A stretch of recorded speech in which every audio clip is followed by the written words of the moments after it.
Ici Satou. Je crois que j'ai commencé à m'intéresser au monde du jeu vidéo quand j'étais enfant et que j'étais obsédé par un jeu de mon père, un dungeon crawler où l'on explorait un labyrinthe. Je n'oublierai jamais l'excitation que j'ai ressentie en découvrant une épée ultra rare dans ce jeu. En consultant la carte, j'ai vu que notre emplacement était désormais indiqué comme étant le labyrinthe du démon, étage inférieur, sans aucun chemin affiché. Je savais que ce ne serait pas si facile. Pourtant, cette transition d'une aventure urbaine tranquille à une rencontre soudaine dans un donjon avait été bien trop brutale. Si c'était un jeu de rôle sur table, je m'inquiéterais pour la santé mentale du maître du jeu en ce moment même. Oh là là, plus importante encore, les enfants hommes bêtes semblaient assez effrayés. Je devrais d'abord prendre de leurs nouvelles. Autant commencer par les présentations, non? Je m'appelle Satou, je suis colporteur. Chat, je suis chien, monsieur. Et je suis lézard. Sont-ce vraiment leurs noms? Leurs anciens maîtres, et pas seulement Urs, les avaient appelés ainsi. Les filles aux oreilles de chien et de chat étaient esclaves depuis leur plus tendre enfance, mais apparemment, la fille écaille avait été asservie à l'âge adulte, elle avait donc au moins un nom. Mais le son était rauque et grinçant, et je n'arrivais pas à le prononcer. Finalement, ils voulaient que je leur donne des noms faciles à prononcer, alors j'ai décidé de les appeler Pochi, Tama et Lisa. Je m'attendais presque à ce qu'elles s'énervent d'être appelées ainsi, mais j'étais persuadée que si je leur donnais des noms normaux, je les confondrais immédiatement. Je me suis dit que ça marcherait au moins jusqu'à la sortie du labyrinthe. Lisa ne venait pas de « lézard », mais des deux premières syllabes de son vrai nom, presque imprononçables. Et Pochi et Tama sont des noms courants au Japon pour les chiens et les chats, respectivement. Bon, avant notre fuite, quelques premiers soins s'imposaient. J'ai sorti des serviettes et le sac du puits, ainsi que les coquillages contenant le baume. Je les avais achetés comme souvenir pour Martha et les autres, mais je pourrais toujours en acheter d'autres une fois sorti d'ici. Utilise ces serviettes et l'eau du sac du puits pour désinfecter les plaies ouvertes. Ensuite, tu pourras appliquer ce baume et les envelopper dans un tissu. N'utilise pas le même tissu que celui avec lequel tu les as nettoyés, cependant. Je leur ai tendu des serviettes neuves à tous les trois, mais ils avaient l'air perplexes. Exactement, chaque fois que j'essayais de leur parler normalement, du moins au début, ils étaient déconcertés, sauf si j'utilisais un ton plus autoritaire. C'était comme si je gardais à nouveau mes jeunes parents. Qu'est-ce qui ne va pas? Ne t'inquiète pas, je fermerai les yeux pendant que tu le fais. Mais apparemment, ce n'était pas tant par timidité que par gêne, c'était juste inhabituel pour les esclaves de recevoir des serviettes, des baumes et autres produits de qualité, alors ils étaient surpris. Merci, monsieur. Vous n'avez pas besoin de fermer les yeux, monsieur. Quel joli tissu. Je suis si heureuse. Jeune maître, ne serait-il pas préférable de garder ces choses, de l'eau et des médicaments, bien sûr, pour votre usage personnel? Pochi et Tama se déshabillèrent sans hésitation, dénouant la corde de chanvre autour de leur robe de sac et commençant les premiers soins. Sans leurs oreilles et leur queue, ils seraient indiscernables d'enfants humains normaux. Pochi avait les cheveux bruns coupés au carré, tandis que ceux de Tama étaient courts, blancs et indisciplinés. Les cheveux roux de Lisa, qui lui arrivaient à la taille, étaient attachés en bas. Elle hésitait encore, peut-être du genre à trop réfléchir, mais lorsque je lui ai donné un ordre, elle s'est mise à utiliser les fournitures comme les deux autres. Lisa, elle aussi, aurait ressemblé à une humaine normale si elle n'avait pas eu une queue aussi splendide et des écailles oranges qui couvraient une partie de son corps. Les écailles s'étendaient loin de sa queue, de son cou jusqu'à ses épaules, de ses coudes jusqu'au bout de ses doigts et de ses genoux jusqu'à ses orteils. À en juger par ses vêtements, sa poitrine était plutôt plate. Quand il m'a semblé que le temps était venu pour qu'elles puissent finir leurs premiers soins, je me suis retournée et leur ai offert des pâtisseries. C'étaient les pâtisseries au miel que j'avais achetées en souvenir lors de ma promenade avec Zena. Elles n'étaient pas plus grandes que la paume de ma main, et je n'en avais que 3 pour chaque fille. Cela devrait suffire à leur remplir l'estomac pendant un moment. Pochi bavait visiblement en regardant les pâtisseries, mais aucune d'elles ne bougeait pour manger quoi que ce soit. Alors, elles avaient besoin d'une permission pour manger? L'esclavage était encore pire que je ne le pensais. Pas besoin de te retenir. Vas-y, mange-les, miam, c'est tellement sucré et savoureux. Pochi commençait à s'étouffer, alors je lui ai tendu le sac puis. Prends ton temps, d'accord? Je ne te les demanderai pas. C'était étrangement comme être baby-sitter. Des viennoiseries au miel. Lisa était sans voix. Ça me paraît un peu excessif pour une poignée de viennoiseries. J'ai regardé la carte à nouveau, mais rien n'était visible à l'extérieur de cette pièce. Peut-être que la magie ne fonctionnait pas ici, ou que ses effets étaient limités. J'ouvris mon menu et sélectionnai le sort, fouillai la carte entière. Si cela ne fonctionnait pas, j'allais devoir cartographier tout cela moi-même. Cette inquiétude fut vite dissipée. En utilisant le sort, le labyrinthe du démon tout entier me fut immédiatement révélé. La combinaison de cette magie et de ma carte était tout simplement trop pratique. Qu'est-ce que c'est que ce mode facile? Bien que je puisse voir tous les chemins du donjon, il était difficile de comprendre la disposition du labyrinthe en secondes, alors je passais en 3D. Dans les jeux de guerre comme WW, les variations d'altitude pouvaient devenir un facteur majeur, d'où l'importance des cartes en 3D. La carte pouvait même être pivotée, ce qui me permettait de l'observer sous différents angles. De ce point de vue, l'endroit ressemblait moins à un labyrinthe qu'à une fourmilière. Les chemins se ramifiaient comme les racines d'un arbre pour former différentes salles, puis divergeaient à nouveau en d'autres passages. Il y avait des zones traversant plusieurs niveaux et des raccourcis reliant d'autres salles. L'ensemble ressemblait résolument à un donjon. D'après mes estimations, environ 159 personnes se trouvaient dans le labyrinthe. 7 d'entre elles étaient des demi-humains, les 152 autres des humains, dont environ un quart étaient des esclaves. Les troupes envoyées pour réprimer l'émeute comptaient une cinquantaine de personnes, réparties en 3 groupes. Il semblait que Zena faisait partie de l'un de ces groupes. À en juger par la carte, il était peu probable que nous nous croisions, mais elle s'en sortirait bien avec ses camarades. J'aurais même préféré qu'ils viennent à mon secours. Le jeune prêtre de Garléon était encore plus loin de moi que Zena. Si nous devions nous retrouver, ce serait probablement près de la sortie. Il semblait être quelqu'un de compétent, et je préférerais ne pas le voir mourir, mais il pouvait aussi probablement se débrouiller seul. Alors, je suppose que je me serais contenté si nous nous croisions. Si seulement je pouvais les contacter, je pourrais tout ramener à la surface.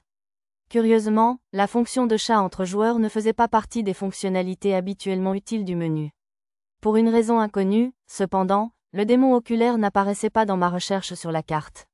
Il y avait une salle particulièrement profonde au cœur du donjon, alors je me suis dit qu'il y serait peut-être, mais ce ne serait vraiment pas drôle si je le battais bêtement trop tôt et que tout le labyrinthe s'écroulait parce qu'il avait été vaincu, alors je le laisserais tranquille aussi. La plupart des ennemis semblaient être des démons de type insecte de niveau 10 à 20. La première fois que j'ai fouillé la carte, il n'y en avait qu'une vingtaine, mais à chaque nouvelle recherche, il y en avait davantage, et j'en avais atteint une centaine. D'autres variétés apparaissaient aussi, comme des grenouilles et des serpents. Chacun portait le titre de démon primitif. Cela signifiait-il qu'ils avaient été créés lors de la génération du donjon? Je ne pensais pas que la viverne que j'avais vue auparavant portait un tel nom. Cette salle était une impasse avec une seule sortie.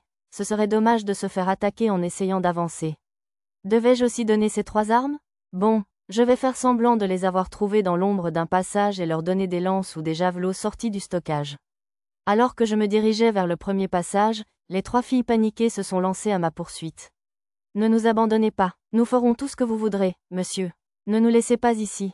Jeune maître, s'il vous plaît, emmenez-nous avec vous, ne serait-ce que pour me servir de bouclier. Je vous en supplie. Elles me suppliaient désespérément, mais aucune d'elles n'essayait d'attraper mes vêtements. Était-ce dû à leur expérience, ou à leur formation d'esclaves? Je suis désolée de vous avoir fait peur.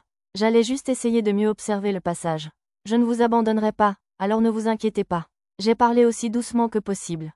J'étais presque sûre qu'elles seraient contrariées même si je leur disais de ne pas l'être, mais je me disais qu'il valait mieux le dire que de ne rien dire.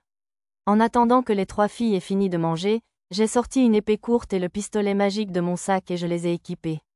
Ce dernier avait à peu près la taille d'un pistolet et tirait de la magie sous forme de balles plutôt que de plomb. Je pouvais également ajuster sa quantité de magie sans limite, même si je voulais tirer les plus petites balles possibles pour seulement 1 PM chacune, ce qui rendait son coup très avantageux. Dans mon cas, mes PM seraient générés à un rythme d'environ 3 points par seconde, ce qui me donnait des munitions quasiment illimitées. Cela me rappelait les débuts des armes de FPS, mais comme il y avait un délai d'un dixième de seconde avant d'appuyer sur la détente, c'était un peu difficile à utiliser. Des 3 hommes bêtes, la seule à posséder des compétences de combat était Lisa, qui possédait la compétence lance. Je ne pouvais pas vraiment sortir une lance de mon sac, alors je lui ai donné une épée courte pour l'instant. Elle a hésité un peu, c'était peut-être inhabituel de donner une arme à un esclave, mais j'ai insisté. J'ai pris les devants en tant qu'avant-garde et j'ai placé Lisa à l'arrière pour parer aux attaques surprises par derrière, malgré ses protestations. J'ai le radar, donc il n'y aura pas d'attaque surprise, mais je parie qu'avoir un rôle assigné la rassurera un peu. L'ordre de marche était donc le suivant. Moi, Tama, Pochi, puis Lisa. Je leur ai fermement ordonné de ne pas se lancer dans la bataille sans mon autorisation. Il n'était qu'au niveau 2 ou 3, donc s'il était touché par un monstre, il serait probablement tué. Je suppose qu'il s'agissait d'une mission d'escorte maintenant. Les murs du passage étaient faits de la même pierre que le sol. Il n'y avait plus de luminescence en dessous, donc il faisait assez sombre. Heureusement, il y avait des piliers de pierre brillant tous les quelques centimètres, donc, même si les ombres de la grotte étaient certainement déconcertantes, marcher n'était pas un problème. Les poteaux arrivaient à peu près à la taille, mais la lumière n'atteignait que ma poitrine, donc il était malheureusement impossible de voir le plafond. C'était probablement une intention délibérée pour susciter encore plus d'anxiété. C'est très agréable. Peut-être était-il là parce que si les passages étaient complètement plongés dans l'obscurité, nous aurions simplement voulu rester cachés dans les pièces. Tama, si tu vois quelque chose devant nous sur le chemin, dis-le-moi doucement. Pochi, préviens-moi si tu remarques des odeurs ou des bruits étranges. Elisa, je compte sur toi pour nous surveiller. Ne vous laissez pas distraire au point de prendre du retard. D'accord. Oui, monsieur. Compris. Ils semblaient encore anxieux, mais leur réponse était convaincante. Plus grand que compétences acquises. Orientation, plus grand que compétences acquises. Organisation, Ce doivent être des compétences liées au groupe. Elles semblaient utiles, alors j'ai distribué des points de compétences à chacun. Des connaissances pertinentes sur l'organisation et le déploiement des membres du groupe me sont venues à l'esprit. Apparemment, je pouvais aussi vérifier et réviser leurs positions relatives. Alors que nous continuions dans le passage, un ennemi est apparu sur mon radar. Il était encore assez loin de nous. Passant la tête dans l'obscurité du passage et reniflant à plusieurs reprises, Pochi a fait son rapport. Je sens du sang devant, monsieur. La distance en ligne droite n'était pas si grande, mais dans les virages du passage, elle devait être d'environ 400 mètres. J'ai caressé la tête de Pochi, louant son nez pointu.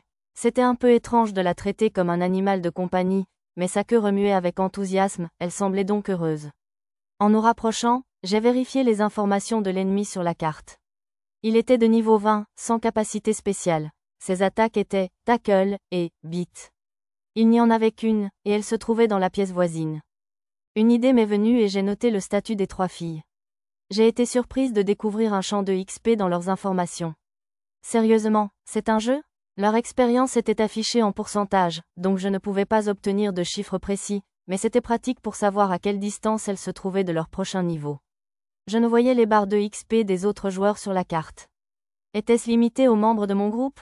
Ou y avait-il une autre condition ? Une lumière s'échappant de la pièce voisine est apparue. J'ai dit aux 3 autres d'attendre et j'ai regardé dans l'espace. Un insecte géant, qui ne m'avait apparemment pas remarqué, mangeait quelque chose. Burk. Comme je l'ai dit, j'ai une très faible tolérance au sang et au gore. Si je perds, est-ce qu'il va me dévorer comme ça aussi ? Vu nos différences de niveau, j'avais du mal à imaginer comment je pouvais perdre, mais ça ne m'a pas rassuré. Comment se battent les protagonistes des histoires et des légendes ? Des conneries pareilles sans paniquer ? L'odeur du sang, qui flottait dans mon sillage, me serrait le cœur. On pourrait peut-être se terrer dans la pièce d'où on est venu et attendre les secours. Jeune maître, pardonnez mon arrogance, mais je me demande si on ne pourrait pas se faufiler entre le monstre et sa proie, ou alors profiter de l'effet de surprise pour l'attaquer par derrière ? Timidement, Lisa me confia ses pensées. Elle aussi, sans doute, avait peur. En fait, je voyais bien que ses membres frêles tremblaient. Même les filles, même avec leur niveau à un chiffre, essayaient de comprendre comment nous pouvions avancer, et moi, la queue entre les jambes. Comment ai-je pu croire que quelqu'un nous trouverait et viendrait à notre secours, de toute façon ?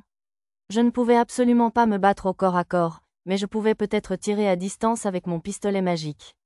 Ma magie était assez puissante pour pulvériser d'énormes rochers, elle devrait donc suffire à abattre ce monstre géant. J'ai étouffé le bruit de la mastication et j'ai tiré sur lui avec le pistolet à pleine puissance, bien sûr. Mon premier tir a manqué ma cible, mais le monstre insecte n'a pas remarqué qu'il était attaqué. Comme la fois précédente, je n'avais toujours pas reçu la compétence « tir ». Les balles magiques brillaient, me permettant de voir leur trajectoire dans la pièce sombre. La créature m'a remarqué après le 2e tir, mais une fois mon tir ajusté, j'ai visé, j'ai réussi à l'atteindre avec mon 3e coup juste au moment où il se précipitait vers moi. Comme le pistolet était à sa puissance maximale, la balle a arraché les pattes arrière de la créature. Avant qu'elle ne puisse s'approcher d'1 pouce, j'ai abattu le monstre géant en forme de grillon chameau d'un tir rapide. C'était une victoire si complète que mon inquiétude de tout à l'heure me semblait ridicule. Plus grand que compétence acquise, tir, plus grand que compétence acquise, tir de précision, plus grand que compétence acquise, visée, plus grand que titre acquis, tueur d'insectes. Je pensais que les grillons chameaux ne vivaient que dans le désert, géant ou non.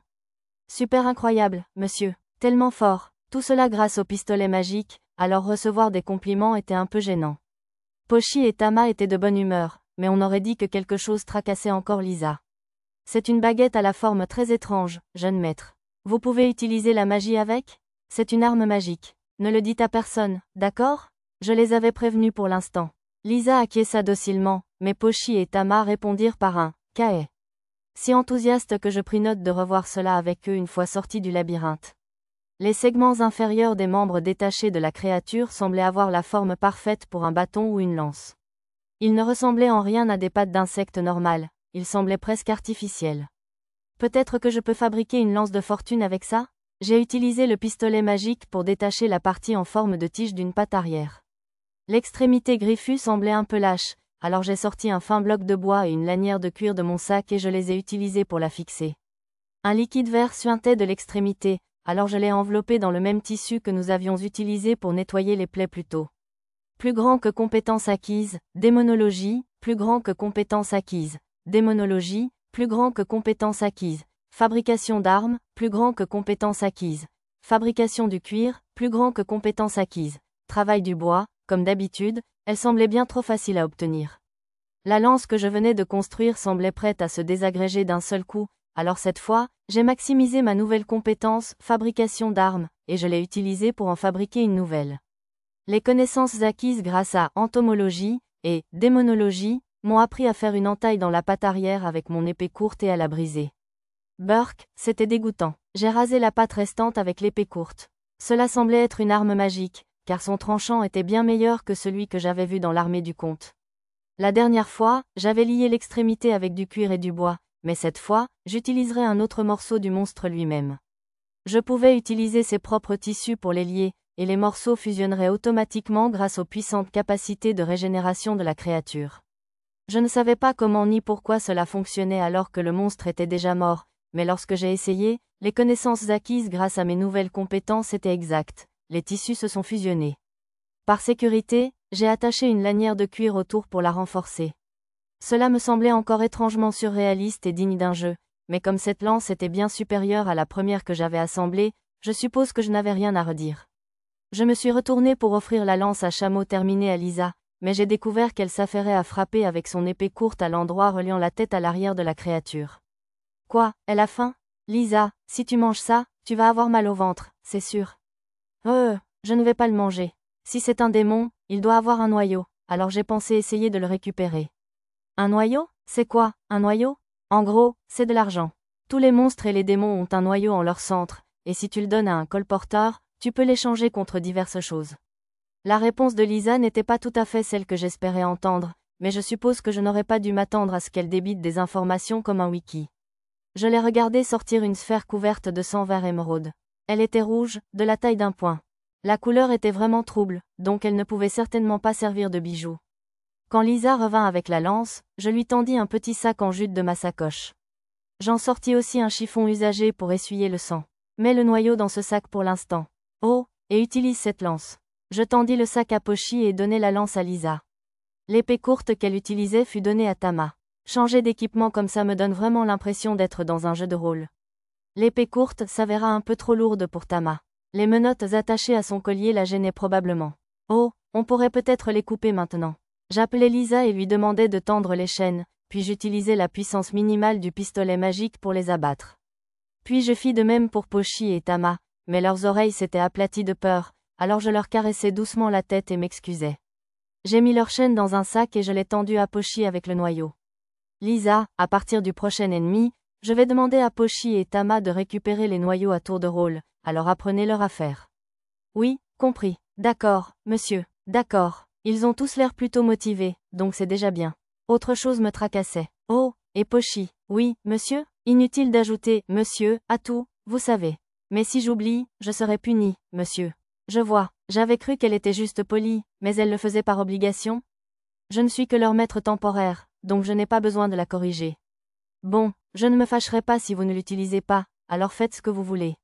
D'accord, monsieur. J'ai joint les mains et récité une petite prière pour la victime du monstre, lui souhaitant bonheur dans sa prochaine vie. J'ai également noté le nom du défunt avant de quitter la pièce. J'ai comparé les statistiques des filles, mais à part une légère baisse d'endurance, rien ne semblait avoir changé. Leur EXP n'avait pas augmenté du tout.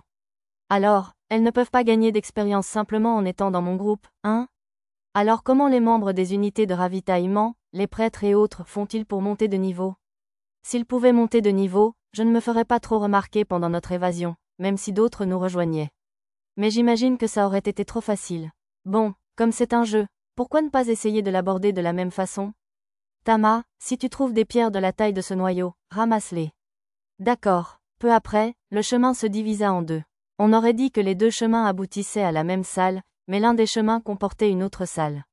On allait tomber sur des monstres, quel que soit le chemin choisi, mais dans la zone supplémentaire du deuxième chemin, il y avait deux monstres sphinx de niveau 10. Et un peu plus loin, il y avait quelques survivants. On devrait les sauver, hein? Les chemins se bifurquent ici, miaou, annonça Tama une fois le carrefour en vue.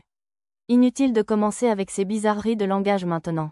Je lui ai caressé la tête, elle semblait ravie. Pochi avait l'air envieux, alors je lui ai donné une petite tape aussi. Ils m'arrivaient tous les deux à la poitrine, donc c'était assez facile. Ils mesuraient environ 1,50 m, peut-être? Et Lisa était plus grande que moi, environ 1,75 m. Prenons le chemin de droite. Nous avons suivi le passage. D'après mon radar, je devrais déjà apercevoir un monstre. Il y a un insecte au-dessus de nous, monsieur, a signalé Tama. Maintenant, elle imite Pochi? Et comment étais-je censé vaincre un ennemi que je ne pouvais pas voir? Oh, je sais, je ne suis pas sûr que ça marche, mais essayons. J'ai utilisé le radar pour déterminer approximativement où il se trouvait et j'ai regardé dans cette direction.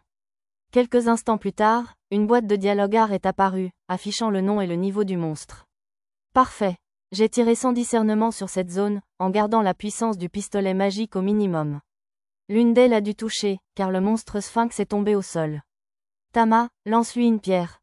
Tama a lancé 3 pierres sur le monstre. 2 d'entre elles ont touché et rebondi, une seule infligeant des dégâts. L'envers sifflé s'approcha lentement. Pochi, Tama, reculez. Lisa, montez. Restez derrière moi, mais frappez-le une fois avec votre lance. L'envers sifflé tenta un plaquage, et je le repoussai de mon coup de pied le plus faible pour gagner du temps. C'était un peu comme taper dans un ballon en caoutchouc. Lisa profita de cette ouverture pour frapper le monstre avec le bout de la lance. La pointe n'était pas parfaitement fixée, donc ça semblait le plus sûr pour l'instant. Malgré tout, ça fit quelques dégâts. Ceci dit, je tirai encore quelques coups avec le pistolet magique pour achever la créature. À bien y penser, contrairement à la vallée des dragons, les cadavres de mes ennemis tombés ne disparaissaient pas automatiquement dans mon entrepôt. Le butin de guerre était apparu quand j'avais vaincu le dernier homme lézard cette fois-là, alors peut-être avais-je dû éliminer tous les ennemis pour que ça arrive, ou quelque chose comme ça. Lisa, Tama, je vais vous faire récupérer le noyau. Pochi, venez avec moi, il y en a un autre. Tama tendit un tas de pierres à Pochi pour qu'elle les lance. Tama, combien de pierres as-tu ramassé, exactement? Le monstre dans la pièce voisine était du même genre que celui que nous venions de vaincre. 2 cadavres gisaient au sol, une jeune femme et un garçon qui ressemblait à un esclave. Contrairement au criquet chameau, ces victimes n'étaient pas dévorées. Pochi, une fois entré, lance des pierres sur le monstre depuis son flanc. Quand tu seras sorti, rejoins Lisa et Tama. J'entrai dans la pièce d'un pas léger et commençai à tirer. Comme je l'avais demandé, Pochi suivit et lança quelques pierres sur la créature. Elles atteignirent toutes deux leur cible, mais le sphinx se tourna vers elle et se mit à cracher du venin. La situation de Pochi me frappa d'horreur, mais je réagis rapidement et réussis à donner un coup de pied dans la tête du sphinx, modifiant sa trajectoire. J'avais cependant mis plus de force que prévu dans mon attaque, car elle écrasa la tête du monstre, qui s'immobilisa. La sensation sous la plante de mon pied était assez dégoûtante. Le venin n'avait pas atteint Pochi, mais il semblait l'avoir effrayée, car elle s'était enfuie dans le passage, mais ce n'était pas le bon. Elle avait dû les confondre dans sa panique. Pochi, arrête, je la poursuivis, un peu retardée par le contournement du sphinx mort. Waouh! Éloigne-toi, éloigne-toi. Hein? Qui était-ce? Ce n'était pas la voix de Pochi. Était-ce l'homme que j'avais vu sur la carte dans le passage? J'ai vérifié le radar. Il était bien trop près. Pochi, reviens. Je me suis précipité derrière elle et l'ai attrapée par la nuque pour la soulever. J'ai cru voir le dos d'un homme s'enfuir dans le passage incurvé, mais avant que je puisse le poursuivre, son poing a disparu du radar. Pourquoi avait-il couru? Pensait-il que Pochi était un monstre? Ou peut-être éprouvait-il une certaine culpabilité envers les 2 victimes dans l'autre pièce? Quoi qu'il en soit, ce labyrinthe semblait plus dangereux que je ne le pensais. Je devais faire plus attention à la sécurité de ces enfants. Jeune maître, vous allez bien? Ah bon? Lisa et Tama accoururent vers nous. Ouais, tout va bien. Retournons dans la dernière salle et récupérons le noyau. Je suis désolé, monsieur. Pochi s'excusa en aplatissant ses oreilles et en rentrant sa queue entre ses jambes. Je n'étais pas contrarié par sa gaffe, mais si elle paniquait à nouveau, sa vie serait en danger, alors j'ai dû la réprimander un peu. Pochi, si les choses deviennent dangereuses comme tout à l'heure, tu peux t'enfuir. Mais tu ne peux pas perdre la tête, d'accord? Oui, monsieur. La tête de Pochi baissa dans une sombre contemplation, alors je la caressai légèrement pour lui remonter le moral. Plus grand que compétence acquise, Apprivoisement d'animaux, animal. C'était assez impoli. Ça ne pouvait pas être éducation des enfants, ou quelque chose comme ça. De retour dans la salle, la vue de Lisa et Tama en train de démanteler le cadavre du ver sphinx géant était assez surréaliste. J'ai noté les noms des 2 victimes, mais je n'arrivais pas à décider si je devais examiner les corps pour voir s'ils contenaient quelque chose d'utile. Je n'arrivais pas à me résoudre à les toucher, mais comme j'hésitais, Lisa a pris les choses en main et a demandé à Pochi d'enquêter. Je devrais aussi leur enlever leurs vêtements? Juste les chaussures. Laisse le reste. Je ne voyais pas pourquoi nous aurions besoin de leurs vêtements. Mais cela faisait un moment que les filles bêtes n'avaient pas de chaussures, alors je lui ai demandé de les récupérer. Pochi m'a apporté les objets qu'elle avait rassemblés. Le jeune esclave n'avait rien, mais elle avait trouvé une bourse, des bagues, des colliers et d'autres bijoux sur le corps de la fille. J'ai créé un dossier dans le rangement des effets personnels du défunt, puis un sous-dossier à son nom, où j'ai rangé les objets. Si une famille en deuil se trouvait, je pourrais les lui rendre. Après un moment de réflexion, j'ai pris une mèche de cheveux de chacune et les rangé avec les autres objets. J'ai donné les chaussures à Pochi et Tama. Lisa était la plus robuste des 3, il fallait donc lui demander d'attendre un peu plus longtemps. Les chaussures du jeune homme que nous avions vu auparavant traînaient probablement dans la pièce d'en face, avec le serpent géant, alors je ne pensais pas qu'elle aurait besoin d'attendre trop longtemps. Mon expérience consistant à faire frapper les monstres par les filles, aussi faibles soient-elles, semblait avoir été un succès. Lisa et Tama avaient gagné un niveau chacune, et Pochi 2. Les filles semblaient acquérir des compétences arbitrairement en fonction de leur niveau. Pochi possédait désormais la compétence lancer, Tama, collecter, et Lisa, démontage. Mais les compétences de Lisa avaient quelque chose d'étrange. Javelot était en blanc, mais démontage, en gris. Celles de Pochi et Tama étaient également en gris. Si cela signifiait la même chose que dans ma propre interface, elles n'étaient pas encore activées. Si les filles pouvaient les activer, leur capacité de combat s'améliorerait considérablement immédiatement, mais je ne pouvais voir que cette information. Je ne pouvais pas modifier les compétences des membres de mon groupe comme dans un jeu de rôle solo. Il reste encore plus d'une centaine de salles dans ce labyrinthe. Je découvrirai ce qui se passe au fur et à mesure. J'ai fait signe aux filles bêtes et nous nous sommes dirigés vers la salle suivante. Nous avons traversé 6 autres salles, mais nous n'avions toujours pas rencontré d'humains vivants. Seulement quelques cadavres. Maître, nous avons fini de récupérer le noyau. Super. Faisons une petite pause. J'ai pris une gorgée du sac du puits et je l'ai tendu à Lisa. À un moment, elle avait cessé de m'appeler « jeune maître » pour simplement « maître ». Cela lui semblait plus facile, alors je n'ai pas pris la peine de l'arrêter. Alors qu'elle commençait à ouvrir le sac du puits, il lui a glissé des mains et est tombé au sol, déversant de l'eau dans une flaque. Je suis vraiment désolée, maître. Affolée, Lisa se précipita pour reprendre le sac. Ses mains tremblaient. À bien y penser, la précision des lancers de Pochi et Tama était plutôt mauvaise lors de ce dernier combat. Tu es fatigué? Je suis vraiment désolée. J'ai renversé ta précieuse eau. J'accepterai la punition que tu décideras. Elle en faisait tout un plat, on aurait dit qu'elle croyait vraiment avoir échoué lamentablement. N'avais-je pas mentionné que cela produisait de l'eau à l'infini? On aurait cru qu'il l'aurait remarqué, pour être honnête. Plus importante encore, je devrais aller voir comment ils vont. Ne t'inquiète pas, Lisa. On peut aller chercher de l'eau. Tu ne te sens pas bien? Je suis vraiment désolée. Mon corps est lourd depuis un moment. Je n'arrive pas à bouger aussi bien que je le voudrais. Tama et Pochi s'étaient également affalés au sol, apparemment trop malades pour boire un peu d'eau. J'ai vérifié leur état, mais rien d'anormal. Leur endurance semblait faible, ils devaient donc être fatigués. Au lieu d'une petite pause, on devrait peut-être se reposer un peu. J'ai pris Pochi et Tama dans mes bras et leur ai donné de l'eau à tour de rôle. N'ayant plus de viennoiserie, j'ai pris de la viande séchée tranchée dans le stockage, choisissant ce qui me semblait le plus beau parmi les conserves de mon butin initial. C'était fait avec de la viande de ce qu'on appelle un cerf céleste, dont je n'avais jamais entendu parler, mais qui était probablement bon, à en juger par le mot « cerf ».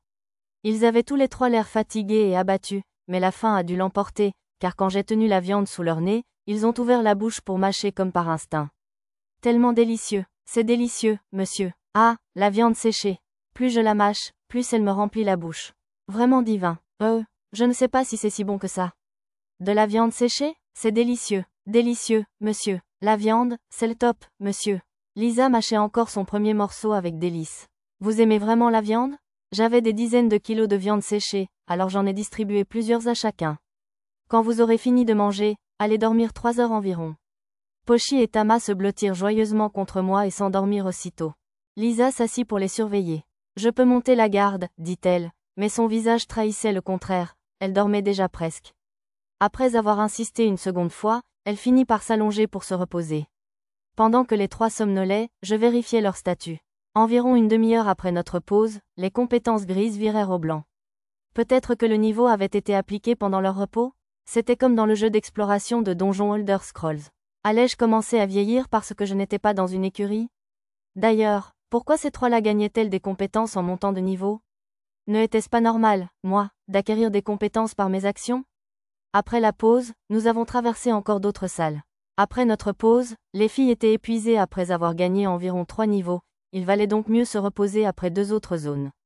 Arrêtez, s'écria Tama. C'était inhabituel pour elle de crier si sérieusement. Mais il n'y a aucun ennemi devant nous. Qu'est-ce qui ne va pas?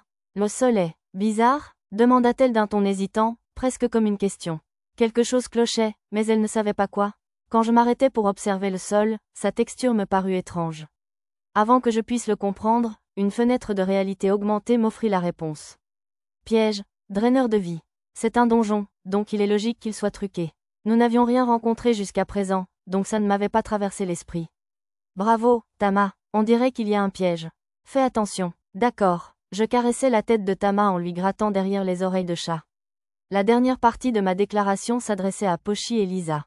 Je leur fis reculer toutes les trois et lancer une pierre dans la zone dangereuse, mais rien ne se passa. À en juger par son nom, il faudrait probablement un être vivant pour l'activer. Malheureusement, l'art n'indiquait pas où le danger commençait et finissait, alors je ne savais pas si longer la pièce serait sans danger. Et je n'allais certainement pas laisser un homme bête le tester pour moi. En consultant la carte, je n'ai vu aucun détour. Si nous avons besoin d'une créature vivante pour l'activer, peut-être pourrions-nous guider un monstre jusqu'ici? Heureusement, il y avait quelques démons rats dans la pièce voisine, non loin. Peut-être qu'en lançant une pierre dans le couloir, le bruit les attirerait? J'ai récupéré quelques pierres auprès de Tama et j'en ai lancé 3 coups sur coup. Les rats sont ici, a signalé Tama. J'ai fait reculer les 3 filles encore plus loin. Les monstres étaient faibles, niveau 10 seulement, mais 3 ou 4 étaient arrivés en même temps. Il était possible que certains passent, il fallait donc garder nos distances. Lorsqu'ils ont franchi le piège, les rats ont été pris au piège dans une sorte de flamme noire. On aurait dit qu'ils avaient été capturés séparément. Au moins 3 draineurs de vie avaient donc été placés sur ce chemin. Plus grand que compétence acquise, désamorçage de piège, plus grand que compétence acquise, pose de piège, plus grand que compétence acquise, détection de piège, ces compétences liées au piège semblaient utiles, alors j'ai ajouté des points de compétence et les ai activés immédiatement. Lisa a enfoncé sa lance de toutes ses forces dans la gueule de la grenouille géante. Pochi a bondi et lui a donné un coup de bâton sur le flanc pour la distraire, et Tama a bondi de l'autre côté avec son épée courte, transperçant son énorme œil pour l'achever. Tu as réussi, bravo, merci, super, oui, monsieur, c'était la première fois qu'il vainquait un monstre seul, alors j'étais ravi. L'adversaire était un simple démon grenouille de niveau 10 dont l'attaque spéciale maintenait sa victime en place avec sa langue, alors j'ai pensé que ce serait une bonne épreuve pour eux, mais ce n'était pas du tout un défi. Je suppose que les hommes bêtes sont plus forts au combat que les humains du même niveau. Cette pièce était environ 3 fois plus grande que les autres que nous avions vues jusqu'à présent. On aurait pu croire qu'il y aurait plus d'ennemis dans un endroit aussi vaste, mais aucun point rouge n'apparut sur le radar. Au fond de la pièce se trouvait une maison. Plus précisément, une demi-maison, soigneusement coupée en 2. Elle avait dû être aspirée lors de la construction du labyrinthe. Malheureusement, mon radar n'indiquait aucun signe d'humain. Lisa démonta la grenouille géante pendant que Pochi et Tama montaient la garde à la porte. Alors, Lisa est de service pour le démontage cette fois-ci? Comme elle avait le talent, j'ai gardé la rotation des 3 filles. Pochi, Tama, venez avec moi. Je vais inspecter cette maison. D'après la carte, il n'y avait aucun ennemi à proximité, donc pas d'inquiétude à avoir. Avec les 2 filles, je suis entrée. Il n'y avait personne, vivant ou mort, dans le bâtiment, mais il y avait beaucoup d'autres objets à découvrir. On aurait dit le grenier secret d'une personne riche. Une fois entrée, des lumières se sont allumées automatiquement. Une sorte d'appareil magique? Elle semblait facile à détacher, alors j'ai essayé d'en prendre une au mur, mais elle s'est éteinte presque immédiatement. Elle ne devait fonctionner que là où elles avaient été installées. La première chose qui a attiré mon attention a été la paire d'épées courtes décoratives accrochées au mur. En consultant l'écran de Lara, j'ai été surpris de constater qu'ils avaient une puissance d'attaque décente. De plus, leur taille était pratique, alors j'ai décidé de les donner à Tama et Pochi. Comme par hasard, il y avait un coffre-fort derrière l'un des tableaux. J'ai donc tiré sur le verrou avec le pistolet magique et regardé à l'intérieur. Il y avait une bourse de pièces d'or, quelques bijoux et un petit flacon de substance magique étiqueté poudre d'écailles de dragon. Le propriétaire était-il alchimiste? Effectivement, J'ai trouvé des potions magiques de guérison dans une autre pièce, donc je devais avoir raison. J'ai aussi trouvé plusieurs livres de magie et un parchemin magique sur une étagère. Je ne savais pas comment utiliser le parchemin, mais je me disais qu'un des livres à proximité m'expliquerait comment faire. Je pourrais les parcourir pendant que les enfants dormaient et comprendre. Nous avons récupéré quelques petites choses comme des bijoux, mais les plus gros, comme des œuvres d'art, nous les avons laissés sur place. Je pouvais théoriquement stocker une quantité infinie d'objets dans le stockage, mais si je me contentais de tout ramasser, ce serait pénible de tout trier. Parmi les œuvres d'art, il y avait 2 socles pour installer des animaux préservés. Peu importe, mais sont-ils en réparation ou quoi? J'aurais aimé voir des créatures fantastiques de près. Plus grand que compétences acquises. Excavation, plus grand que compétences acquises. Chasse au trésor, plus grand que compétences acquises. Déverrouillage de coffre au trésor. J'ai trouvé une baguette d'amadou dans la cuisine. C'était le seul objet magique disponible, mais j'ai aussi pris une poêle, une petite casserole et 4 services de table, que j'ai mis dans le sac en jute. Il y avait aussi une carafe d'eau pleine, alors j'en ai versé dans une poche à eau ordinaire du stockage au cas où on croiserait quelqu'un. Il y avait aussi beaucoup de petites bouteilles dans la cuisine, alors j'en ai rempli quelques-unes d'huile et je les ai mises au stockage au cas où j'aurais besoin d'un cocktail Molotov improvisé. Ça sent la viande séchée ici. Monsieur, a annoncé Pochi d'une voix qui semblait prête à chanter. De l'autre côté d'un meuble en ruine se trouvait une réserve de nourriture, et Pochi et Tama se grattaient le visage en essayant de la franchir. Ça paraissait dangereux, alors je leur ai demandé de rester en retrait pendant que je déplaçais l'obstacle un morceau à la fois pour nous laisser entrer. À l'intérieur, nous avons trouvé 3 gros morceaux de pain de seigle, des meules de fromage et de la viande fumée. Il y avait aussi un tonneau de vin d'excellente qualité, que j'ai glissé dans la réserve pendant que la viande distrayait les 2 autres. Pochi, Tama, vous voulez goûter? Ouais, oui, monsieur. J'ai vérifié sur le rat pour m'assurer que tout était bien avarié, puis j'ai donné à Pochi et Tama une tranche de fromage et de viande à chacun. Miam, miam. Oh, c'est tellement bon. Je suis tellement contente, monsieur. Leur queue ne semblait pas suffire à exprimer leur joie, alors les filles remuaient aussi leurs poings serrés. J'ai goûté un morceau de fromage pour ma part. C'était bon, avec un goût riche comme du cheddar fort. Mangeons le reste avec Lisa, d'accord? Elle sera ravie. Bonne idée, monsieur. Apportons-en un peu à Lisa, monsieur. J'ai donné le sac d'armes et de petits objets à Pochi et le sac de nourriture à Tama, tandis que je portais la carafe d'eau et une bassine pendant que nous retournions dans la chambre où Lisa nous attendait. Quand nous sommes sortis, elle avait fini de récupérer le noyau et s'apprêtait à rentrer chez elle. Maître, j'ai une requête, murmura-t-elle timidement. Est-ce que je peux allumer un feu? Un feu, sous terre? Pourquoi faire? Demandai-je. J'ai pensé que ce serait bien de griller la viande de grenouille et de la manger. Je suis désolée. Vous n'avez pas à vous excuser. Est-ce que c'est comestible, au fait? Oui, c'est parfaitement sûr. J'ai disséqué et mangé une grenouille géante comme celle-ci il y a longtemps.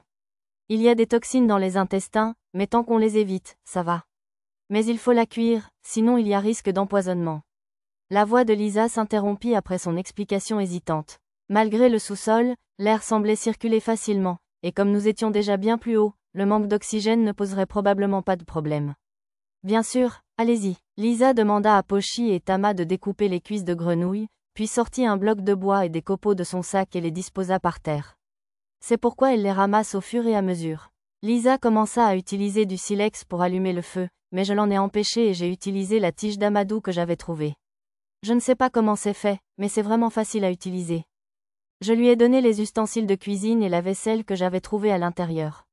Peu après, Pochi et Tama arrivèrent avec la viande de cuisse de grenouille portée bien haut au-dessus de leur tête. De la viande, c'est de la viande, monsieur. Ils semblaient encore plus ravis de cela que de la viande fumée de tout à l'heure. Peut-être était-ce leur instinct animal qui agissait? Lisa coupa la chair en morceaux et les aligna dans la poêle pour les faire cuire. Elle fit d'abord cuire le gras dans l'huile et le mit de côté sur une assiette. Puis elle commença à cuire les plus belles parties. Un arôme de poulet grillé flottait dans l'air. Rien qu'à l'odeur, je dirais que c'était plutôt bon. L'air impatient, Pochi et Tama fermèrent les yeux et reniflèrent profondément. Une fois la grenouille cuite, Lisa enfila chaque morceau sur une brochette en bois et me tendit la première portion. Il faut que je mange ça, hein? Ouais, je crois. Merci, Lisa. Me préparant au pire, j'en pris une bouchée, ça avait un goût de poulet, mais la saveur était plutôt faible. Je n'avais que du sel comme assaisonnement, donc je ne pouvais pas y faire grand-chose. Je n'avais pas envie d'aller chercher d'autres épices non plus. Je fis un bref tour au rayon des épices, mais je n'avais ni poivre ni rien. Tous les 3 m'observaient attentivement pendant que je mangeais. Oh, attendait-il ma permission? Ne reste pas assis à me regarder, mange. Si tu ne manges pas et ne te reposes pas correctement, on ne sortira pas du labyrinthe. Dès que je leur ai donné la permission, Pochi et Tama se sont jetés sur la viande grillée directement sortie de la poêle. Lisa, elle aussi, a arrêté de cuire le temps de la déguster. De temps en temps, j'entendais un craquement épouvantable, comme si l'une d'elles avait attrapé un morceau avec un os, mais toutes les trois semblaient savourer le repas avec enthousiasme. Les observant du coin de l'œil, je grignotais des bouchées de pain de seigle, de fromage et de viande fumée.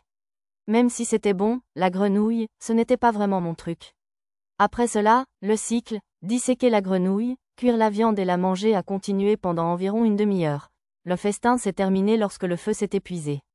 Sur la suggestion de Lisa, nous avons enveloppé un peu de viande dans du tissu pour l'emporter. Vu notre périple, les filles seraient épuisées après 2 ou 3 combats supplémentaires, alors j'ai décidé qu'elles feraient mieux de se reposer maintenant, le temps qu'elles soient rassasiées. C'était leur 3e pause. Avant de dormir, je leur ai demandé de se laver dans le lavabo que j'avais apporté de la maison et d'enfiler des vêtements neufs que j'y avais trouvés. Elles se saliraient probablement tout de suite au prochain combat, mais c'est mieux de dormir avec des vêtements propres, non ? Apparemment, elles commençaient à s'habituer à moi, car Pochi et Tama se sont endormis sur mes genoux comme oreillers. Lisa ne s'est pas appuyée sur moi, mais elle s'est blottie contre moi.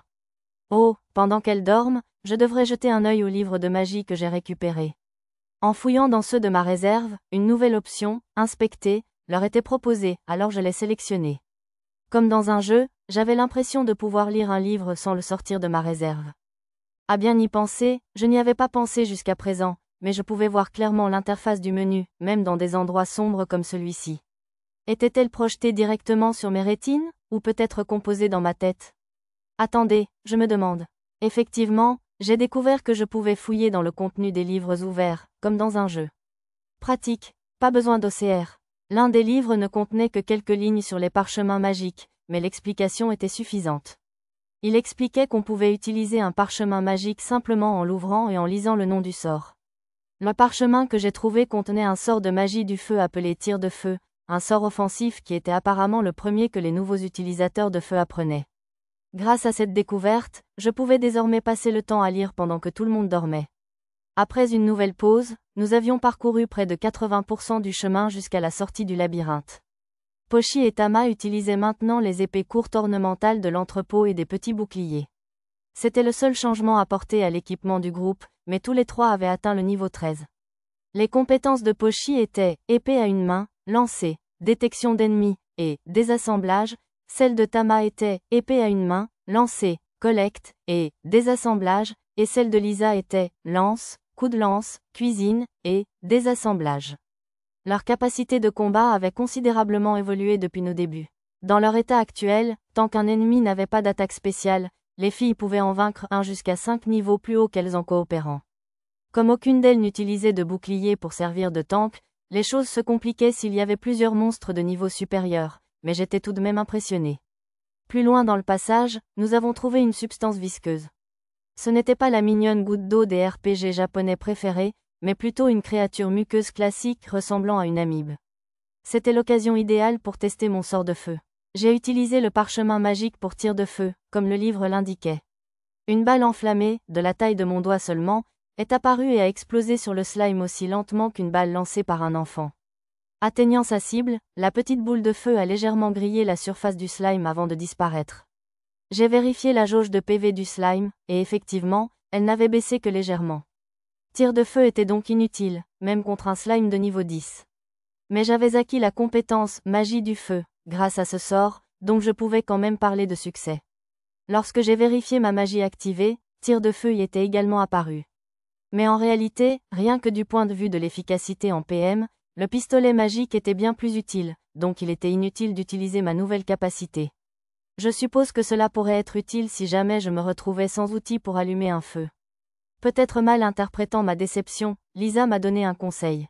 Maître, pardonnez mon insolence, mais le meilleur moyen de vaincre un slime est de viser son noyau.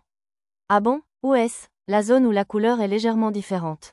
Ce n'était donc pas la même chose qu'un noyau ? À bien y penser, même si le monstre était semi-transparent, je ne voyais aucune sphère rouge. Les slimes n'ont-ils pas de noyau ? En tout cas, quand j'ai regardé où Lisa pointait, j'ai vu une petite sphère de la taille d'un poing, plus foncée que le reste du corps. Si vous détruisez juste le noyau. Pendant que nous discutions, le slime s'était lentement rapproché, mais Lisa l'a éliminé d'un seul coup de lance. On peut vaincre un slime facilement, a-t-elle conclu. On n'a pas eu notre tour. Il a juste fondu, monsieur. Pochi et Tama semblaient impatients de combattre le slime, car ils avaient l'air un peu déçus. Non, en fait, Pochi semblait plus contrarié qu'il ne soit devenu qu'une flaque liquide. Elle le tapotait d'un air sombre avec son épée courte. Pourtant, nous n'avions vu aucun cadavre humain depuis 2 pauses, et encore moins de survivants. Les grands groupes étaient toujours aussi nombreux, mais tous les petits groupes, sauf un, avaient disparu, probablement éliminés par des monstres. Ce mur est bizarre. Tama avait trouvé un endroit sur le mur qui semblait étrange. On aurait dit une porte dérobée. En consultant la carte, il s'est avéré qu'il y avait bel et bien un passage derrière. Mais quelque chose d'étrange. J'ai fait pivoter la carte pour l'observer d'en haut. Le chemin menait d'une salle à 15 mètres de hauteur à une chute verticale de 1000 pieds, d'environ 3 mètres de large. Était-ce une sorte de piège? Si c'était un jeu, ce serait un bon endroit pour un raccourci par ascenseur vers et depuis la partie la plus profonde du donjon. Il serait dangereux de s'en approcher sans faire attention, alors j'ai demandé à Tama d'y faire une marque au fusain. Il y avait un carrefour un peu plus loin, après avoir quitté la salle, et dans les salles du devant et du centre, ma carte indiquait 3 survivants. Ils étaient là depuis environ 1 heure, lors de notre pause, ils devaient donc se cacher en lieu sûr. Ils n'étaient qu'à 5 salles de la sortie, mais sans carte, je suppose qu'ils n'avaient aucun moyen de le savoir. Tout le monde, arrêtez-vous. Le point rouge d'un ennemi était apparu sur mon radar et avançait vers nous à une vitesse alarmante. Il n'y en avait qu'un, alors j'ai pensé qu'on pourrait retourner dans la salle précédente et lui tendre une embuscade. En revenant, j'ai vérifié ces informations sur la carte. Bête morte vivante, une créature de type mort-vivant. Faiblesse, type sacré. Elle avait les compétences, manœuvre rapide, et sprint. En continuant à lire les informations, j'ai été un peu surpris. Il est niveau 40? C'était plus fort que tous les démons que nous avions vus jusqu'à présent. Était-il là pour balayer le donjon? C'était comme dans un vieux jeu. Un monstre incroyablement puissant apparaît si le joueur ne termine pas le niveau assez vite. J'ai pressé les 3 filles, et on a réussi à entrer dans la pièce avant l'arrivée de l'ennemi. J'ai demandé aux autres de se réfugier dans un coin. Ce type serait bien trop fort pour elle. Si je les laissais se battre, ils risquaient d'être tués d'un seul coup. La créature apparut d'un pas nonchalant depuis le passage. On aurait dit une panthère géante, 5 mètres de long et près de 2 mètres de haut, avec une corne rouge sur le front. Soudain, elle disparut de ma vue. Paniquée, je vérifiai le radar, mais sa position n'avait pas changé. Un fracas retentit au-dessus de moi, bondissait-elle pour me plaquer du plafond? Je sentis ses pattes heurter mes épaules, et mon dos heurta le sol si violemment que le plancher se fendit. Heureusement que j'avais activé ma compétence « Résistance à la douleur » dès notre arrivée dans le labyrinthe. Mais les monstres morts-vivants étaient-ils censés être aussi rapides? S'ils continuaient à s'agiter, je ne pourrais peut-être pas couvrir les filles. Je m'agrippais à ses jambes à 2 mains, enfonçant mes doigts profondément pour l'arrêter. C'était peut-être une de mes compétences, mais mon regard fut soudain attiré par la porte dérobée de la pièce. Le monstre mort-vivant semblait insensible à la douleur, ignorant ma poigne écrasante et lançant une attaque mordante. Je préférerais éviter ces crocs géants, si possible. Je les repoussai, les attrapai par le milieu et les projetai contre le mur. Le monstre mort-vivant a atterri ses pattes contre le mur et a tenté de contre-attaquer, mais il a percé la pièce et est tombé dans le gouffre. Heureusement que j'avais la compétence « pose de piège ». Bon, on devrait peut-être retrouver ces survivants. Au carrefour, un fil blanc collant gisait au sol. Collant. Il s'accroche à mes pieds, monsieur. C'est peut-être un fil d'araignée? Plus on approchait de la pièce, plus le fil d'araignée s'épaississait. J'ai demandé à Pochi et Tama de dégager le passage avec leurs épées courtes. Dans la pièce, on a trouvé 7 objets ressemblant à des cocons. On dirait que les survivants sont dans 3 d'entre eux. Il valait mieux les sortir pendant que l'araignée n'est pas là. En nous rapprochant, les gens à l'intérieur l'ont remarqué et ont commencé à se tortiller frénétiquement. Au cas où, j'ai décidé de vérifier leurs informations avant de les secourir. Nidoren, esclavagiste de 40 ans, niveau 11, avec les compétences négociation, domptage et calcul. Vicomte Jean Belton, noble de 33 ans, niveau 15, avec les compétences magie du feu et sociabilité. Apparemment, il était conseiller en sorcellerie pour l'armée du comte. Le dernier était un jeune homme sans emploi. Il était niveau 3, sans aucune compétence. C'est quoi ce type, un hit? Le vicomte semblait pouvoir se montrer utile au combat, mais que faisait-il sur la place au juste? Bref, nous nous sommes répartis le travail et avons entrepris de libérer les hommes. J'étais responsable du vicomte, Lisa du marchand, et j'ai assigné Pochi et Tama au jeune homme.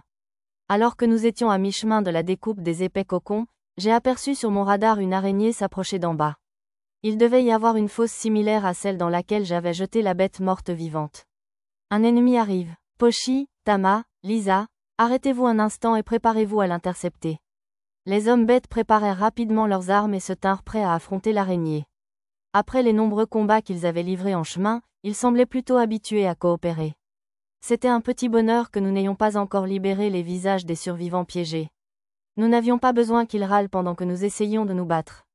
L'araignée sortit d'un trou dans le sol. Je lui lançai d'abord une pierre à la tête pour qu'elle se concentre sur moi. Ensuite, Lisa lui transperça la tête avec sa lance pour l'immobiliser, et Pochi et Tama lui transpercèrent l'abdomen de leurs épées courtes. Ce serait bien si cette première série d'attaques avait suffi à le tuer, mais il n'est pas surprenant qu'un monstre démoniaque ne meure pas instantanément d'un coup de poignard au visage.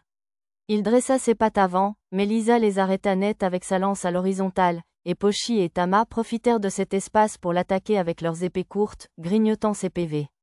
Cela semblait prendre du temps, alors je lui envoyai furtivement une petite pièce en plein cœur, achevant la créature. J'ai synchronisé mon coup avec une attaque de Lisa, espérant que personne ne le remarquerait. Laissant Tama récupérer le noyau, nous retournâmes à notre mission de sauvetage. Le vicomte et moi échangeâmes les présentations tandis que je terminais de le secourir. Merci de m'avoir sauvé. Je suis le vicomte Jean Belton, chef de la prestigieuse famille Belton, qui perdure depuis l'époque du roi ancestral Yamato. Si nous parvenons à nous en sortir, vous pouvez vous attendre à une généreuse récompense.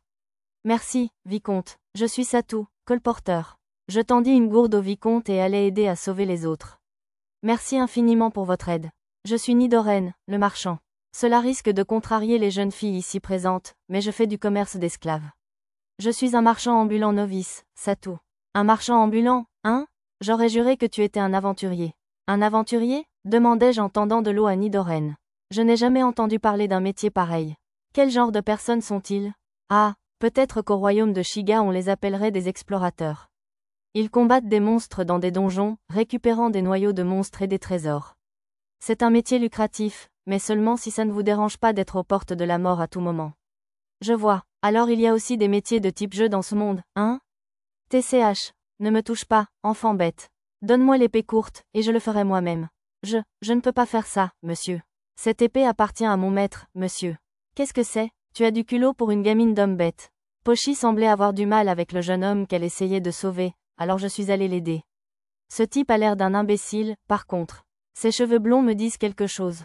Oh, c'est le même type qui a arraché le bois des bras de Pochi dans le quartier.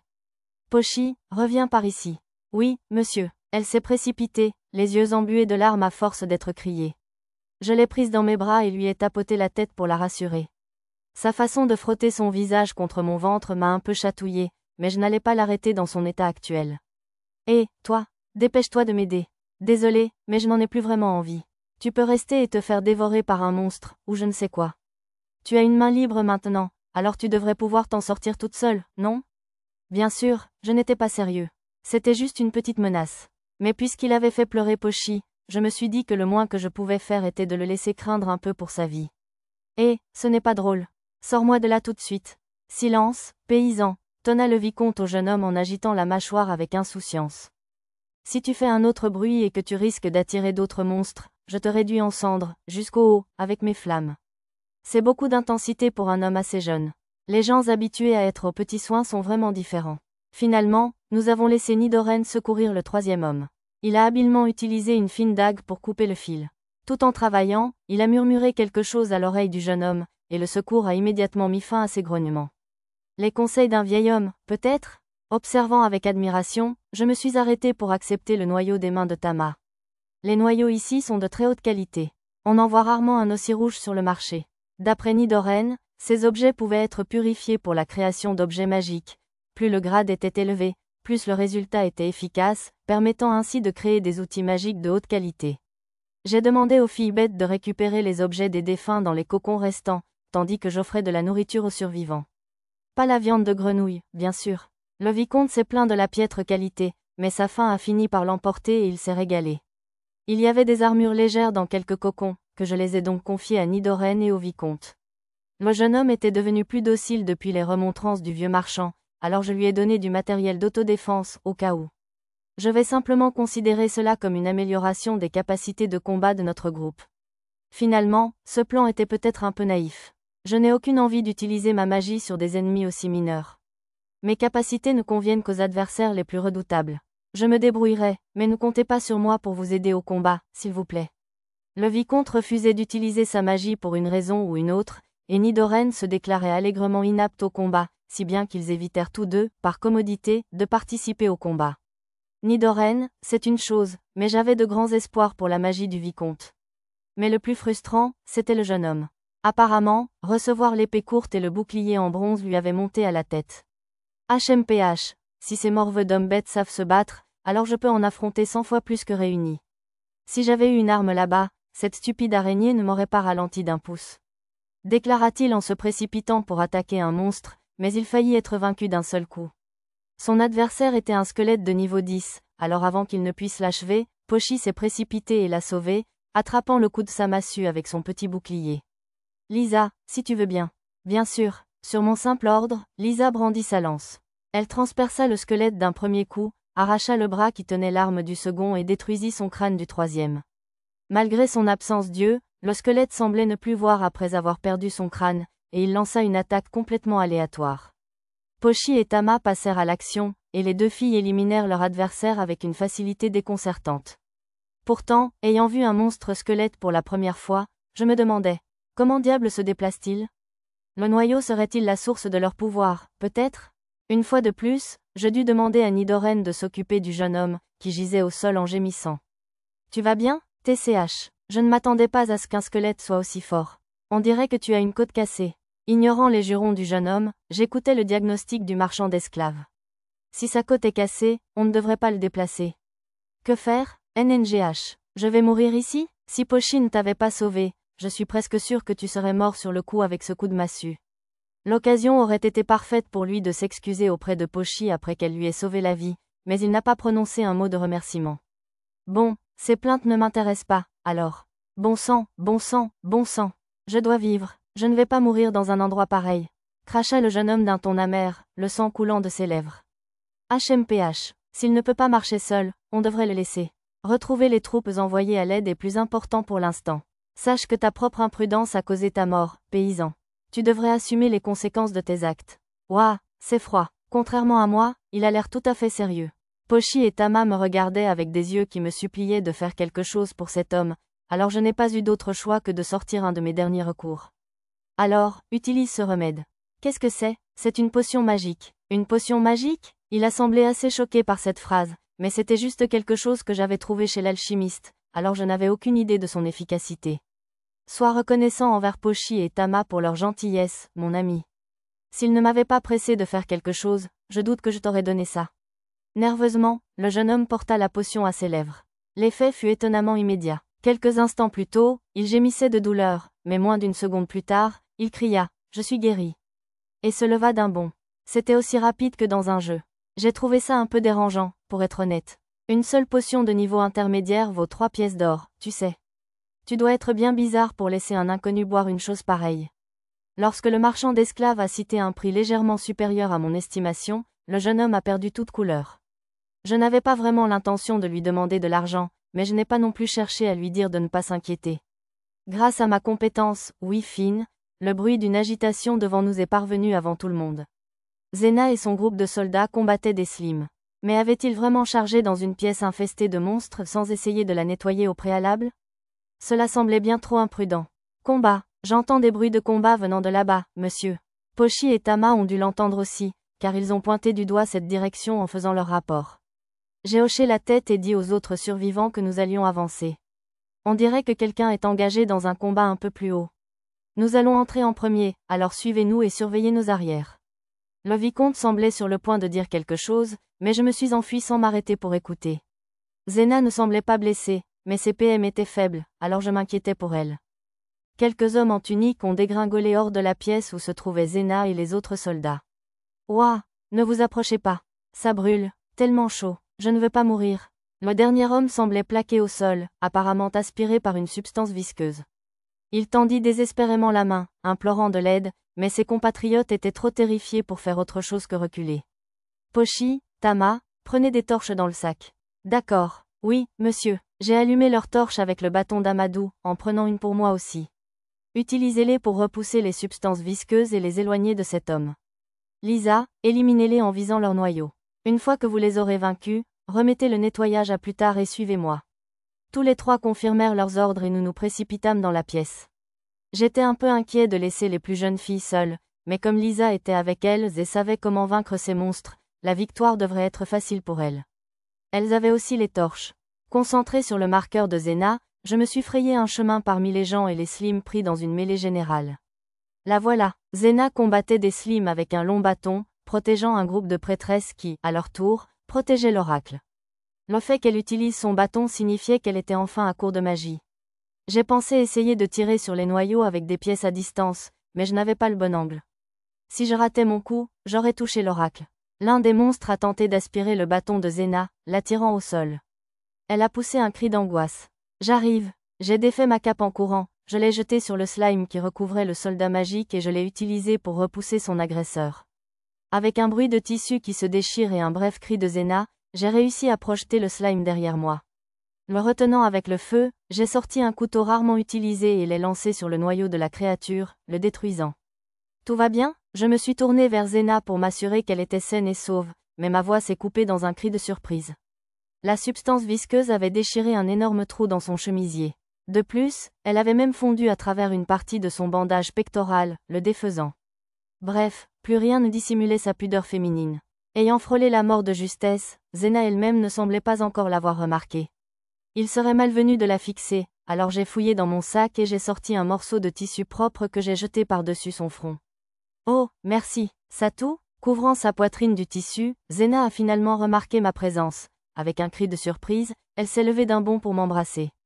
Oh, tu vas lâcher le tissu si important que je viens de te donner. Satou, je suis si contente que tu ailles bien. Je n'étais pas sûre que notre relation soit assez intense pour justifier tout ça, mais je n'allais pas me plaindre d'une jolie fille qui me serrait dans ses bras. De plus, j'étais heureux d'être réunis. Et c'était bien beau pour moi de profiter de sa douce étreinte jusqu'à ce qu'elle reprenne ses esprits, mais je trouvais que les cris de guerre déchirant tout autour de nous détendaient un peu l'ambiance. La prêtresse oracle que Xena protégeait s'approcha derrière elle. Hein? À bien y penser, que faisait l'oracle Parion dans un endroit pareil? Je savais qu'il se rendait à une visite à domicile dans le quartier ouest, alors peut-être s'était-il laissé emporter par le labyrinthe au retour? Xena, garde ton enthousiasme pour tes retrouvailles pour plus tard. Pour l'instant, éliminer ces monstres est la priorité. Ah, désolé, bon sang, qu'est-ce que je fais? Ne t'inquiète pas, je suis content que tu aies été si contente de me voir. L'oracle désignait le morceau de tissu qui se trouvait maintenant au pied d'une prêtresse. Celle-ci le ramassa et le tendit à Xena. Troublée, elle le noua précipitamment autour de son corsage. Je l'observai avec tendresse un instant avant de me tourner vers l'oracle. À en juger par ta performance de tout à l'heure, il semblerait que tu connaisses le point faible de ces créatures, n'est-ce pas? Oui, c'est exact. Les slims ont tous un noyau, donc si tu le frappes, tu peux les vaincre facilement. Laisse-toi faire, Satou. Tu n'es pas seulement agile, tu es aussi très instruite. Pas du tout, je viens d'apprendre ça de Lisa. Lisa, c'est une femme? En entendant ce nom inconnu, Xena se serra contre moi. D'accord, je suppose que je l'ai nommée pendant que nous étions dans le donjon, pour que Xena ne connaisse pas son nom. Gardez votre interrogatoire d'infidélité pour plus tard, s'il vous plaît. Y a-t-il un moyen de voir où se trouve le noyau du slime? Excusez-moi, Oracle. Infidélité, merci de m'avoir déshonoré avec une accusation infondée. Bon, je clarifierai ce malentendu plus tard. Si, le noyau est d'une couleur légèrement différente, et si vous l'approchez avec du feu, le slime reculera et tentera de le tenir à distance. Donc, si vous savez quoi chercher, c'est facile à trouver. Xena, pouvez-vous utiliser Murmure de Vent? Je suis désolée, j'ai utilisé toute ma magie, donc je ne pourrai pas avant un moment. Si seulement je pouvais lui transférer un peu de mon surplus de PM. Pourtant, je me demandais si la vitesse ou la méthode de récupération variait d'une personne à l'autre. La magie de ces jeunes femmes ne montrait aucun signe de régénération. Oups, je ferais mieux de garder mon analyse pour plus tard. Je me demandais si j'allais acquérir une compétence de communication utile en criant. J'ai pris une grande inspiration, rempli mes poumons, et j'ai crié aussi fort que possible. Viser les noyaux des slims. Plus grand que compétence acquise, amplification. De par la nature de mon travail, je n'étais pas vraiment habitué à crier, et ma voix s'est brisée. Mais j'ai quand même réussi à acquérir la compétence. J'y ai investi quelques points, puis j'ai répété mon cri, ajoutant une explication supplémentaire. C'était une brève explication, mais elle semblait avoir atteint les soldats, car ils ont commencé à éliminer les slims avec une précision extrême. C'était probablement grâce à leur expertise militaire, mais cela avait peut-être aussi un rapport avec ma compétence, direction. Un slime proche a commencé à s'approcher de nous depuis sa cachette, mais Lisa et les filles l'ont rattrapé juste à temps pour l'éliminer. Les soldats semblaient indemnes, mais quelques groupes de civils étaient repoussés vers le mur, alors j'ai emmené les filles avec moi pour leur venir en aide. Avant de nous séparer, j'ai tendu une torche allumée aux prêtresses. Il n'y avait aucun monstre autour d'elles, mais par mesure de sécurité. Dans une stratégie gagnante et infaillible, Pochi et Tama repoussaient les slimes à la lumière des torches, tandis que Lisa poignardait les noyaux, réduisant progressivement le nombre d'ennemis. Mon rôle consistait simplement à interpeller les personnes alarmées par l'apparition soudaine des hommes bêtes et à les calmer. Si seulement les choses étaient toujours aussi simples. Une fois la plupart des slimes éliminés, je suis retourné vers Zena et les autres. À un moment donné, Nidoren, le vicomte Belton et l'autre homme étaient également arrivés dans la pièce. Eux aussi avaient trouvé des amis et se réjouissaient de leur retrouvaille. Sir Satou, nous apprécions sincèrement votre aide. Tout va bien, je suis juste contente d'être arrivée à temps. De retour auprès du groupe de Zena, les prêtresses m'ont également remercié. Zena et l'oracle étaient assis par terre, les yeux fermés. Méditaient-ils ou quoi? J'imaginais que c'était une position facile pour récupérer des PM. Ils semblaient les récupérer beaucoup plus vite qu'avant. Les observant méditer paisiblement, j'ai balayé la pièce du regard. Sur la cinquantaine de soldats piégés dans le labyrinthe, environ 70% étaient là. 7 d'entre eux semblaient avoir été tués, et 5 se trouvaient avec un autre groupe dans le labyrinthe du démon. Outre les soldats, une vingtaine de civils étaient également présents, dont ceux que nous avions vus fuir la pièce auparavant. Une autre prêtresse rassemblait les blessés près de l'oracle. On aurait dit qu'elle allait utiliser un sort de soin à zone d'effet, alors nous nous sommes reculés pour lui laisser de la place. Une fois sa magie récupérée, la prêtresse a récité une longue incantation. Le chant a duré 2 ou 3 bonnes minutes. L'air ennuyé, Pochi et Tama ont bâillé et se sont étirés. Ou peut-être sont-ils simplement fatigués? Soin de Zonani Kaifuku. Une fois le sort terminé, un cône de douce lumière illumina la prêtresse et se répandit sur tout le monde. D'où cela vient-il? Curieux, je tendis la main pour toucher la lumière. Plus grand que compétence acquise, magie sacrée, foi parion, waouh, j'ai gagné la compétence rien qu'en la touchant. Encore une fois, ça paraît un peu facile. On aurait dit que cette magie avait soigné la plupart des blessés.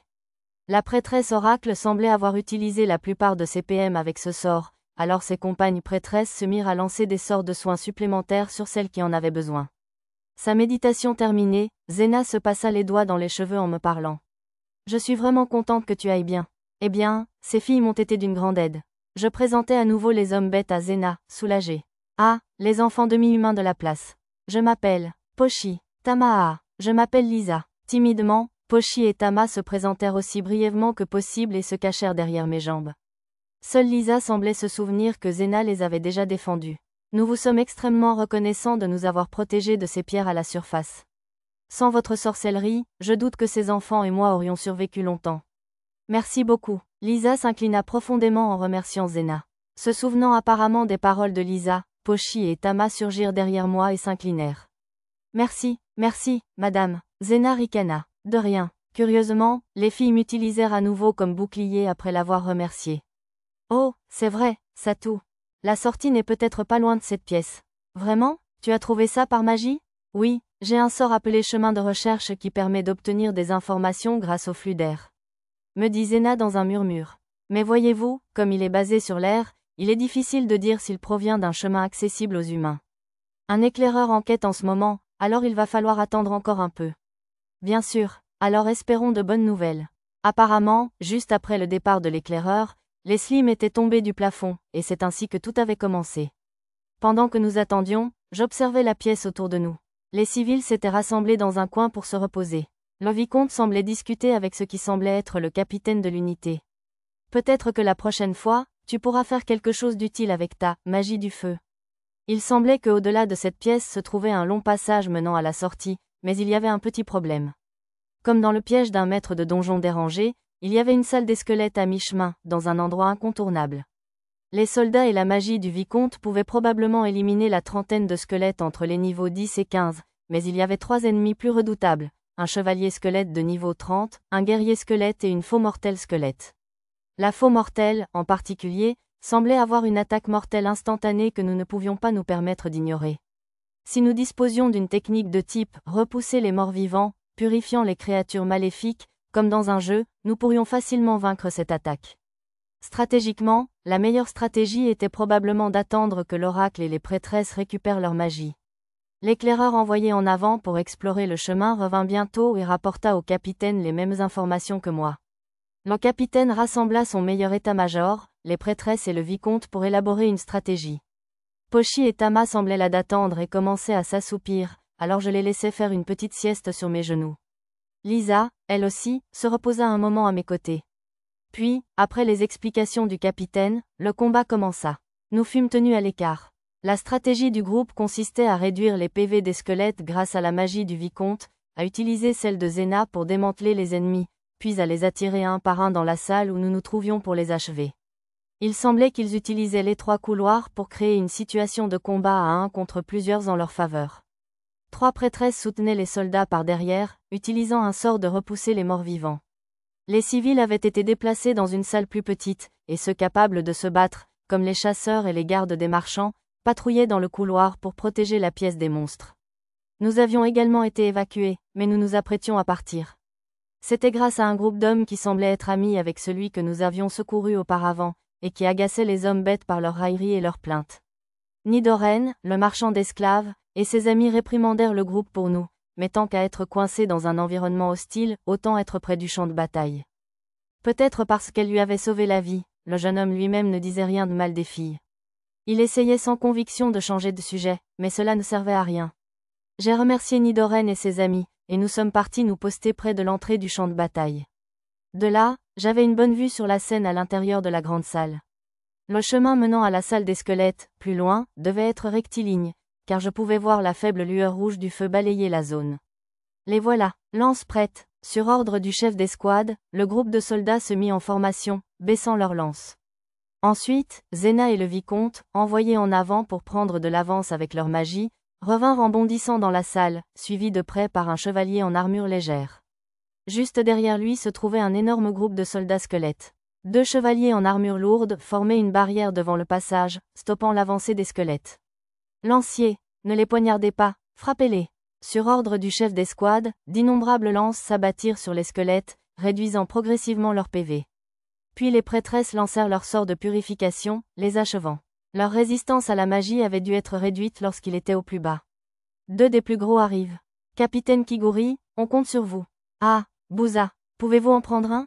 Laissez-moi faire, capitaine, je suis en feu. Le capitaine, armé d'une épée large et de rang supérieur, et un soldat lourd, armé d'une énorme hache de guerre et 2e plus haut niveau, était apparemment aux commandes du chevalier squelette et du guerrier squelette. Les 2 monstres imposants percèrent les lignes de front, et les 2 hommes prirent le contrôle, les affrontant un peu plus loin.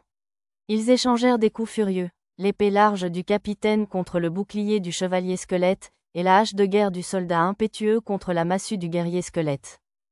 Lieler Fobaku, pour soutenir le soldat lourd, qui semblait légèrement désavantagé, Zena lança un sort limitant les mouvements de son adversaire.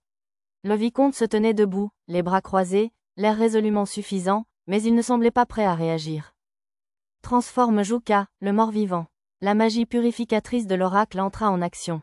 Les squelettes les plus faibles s'effondrèrent en un amas d'ossements, mais les plus imposants résistèrent.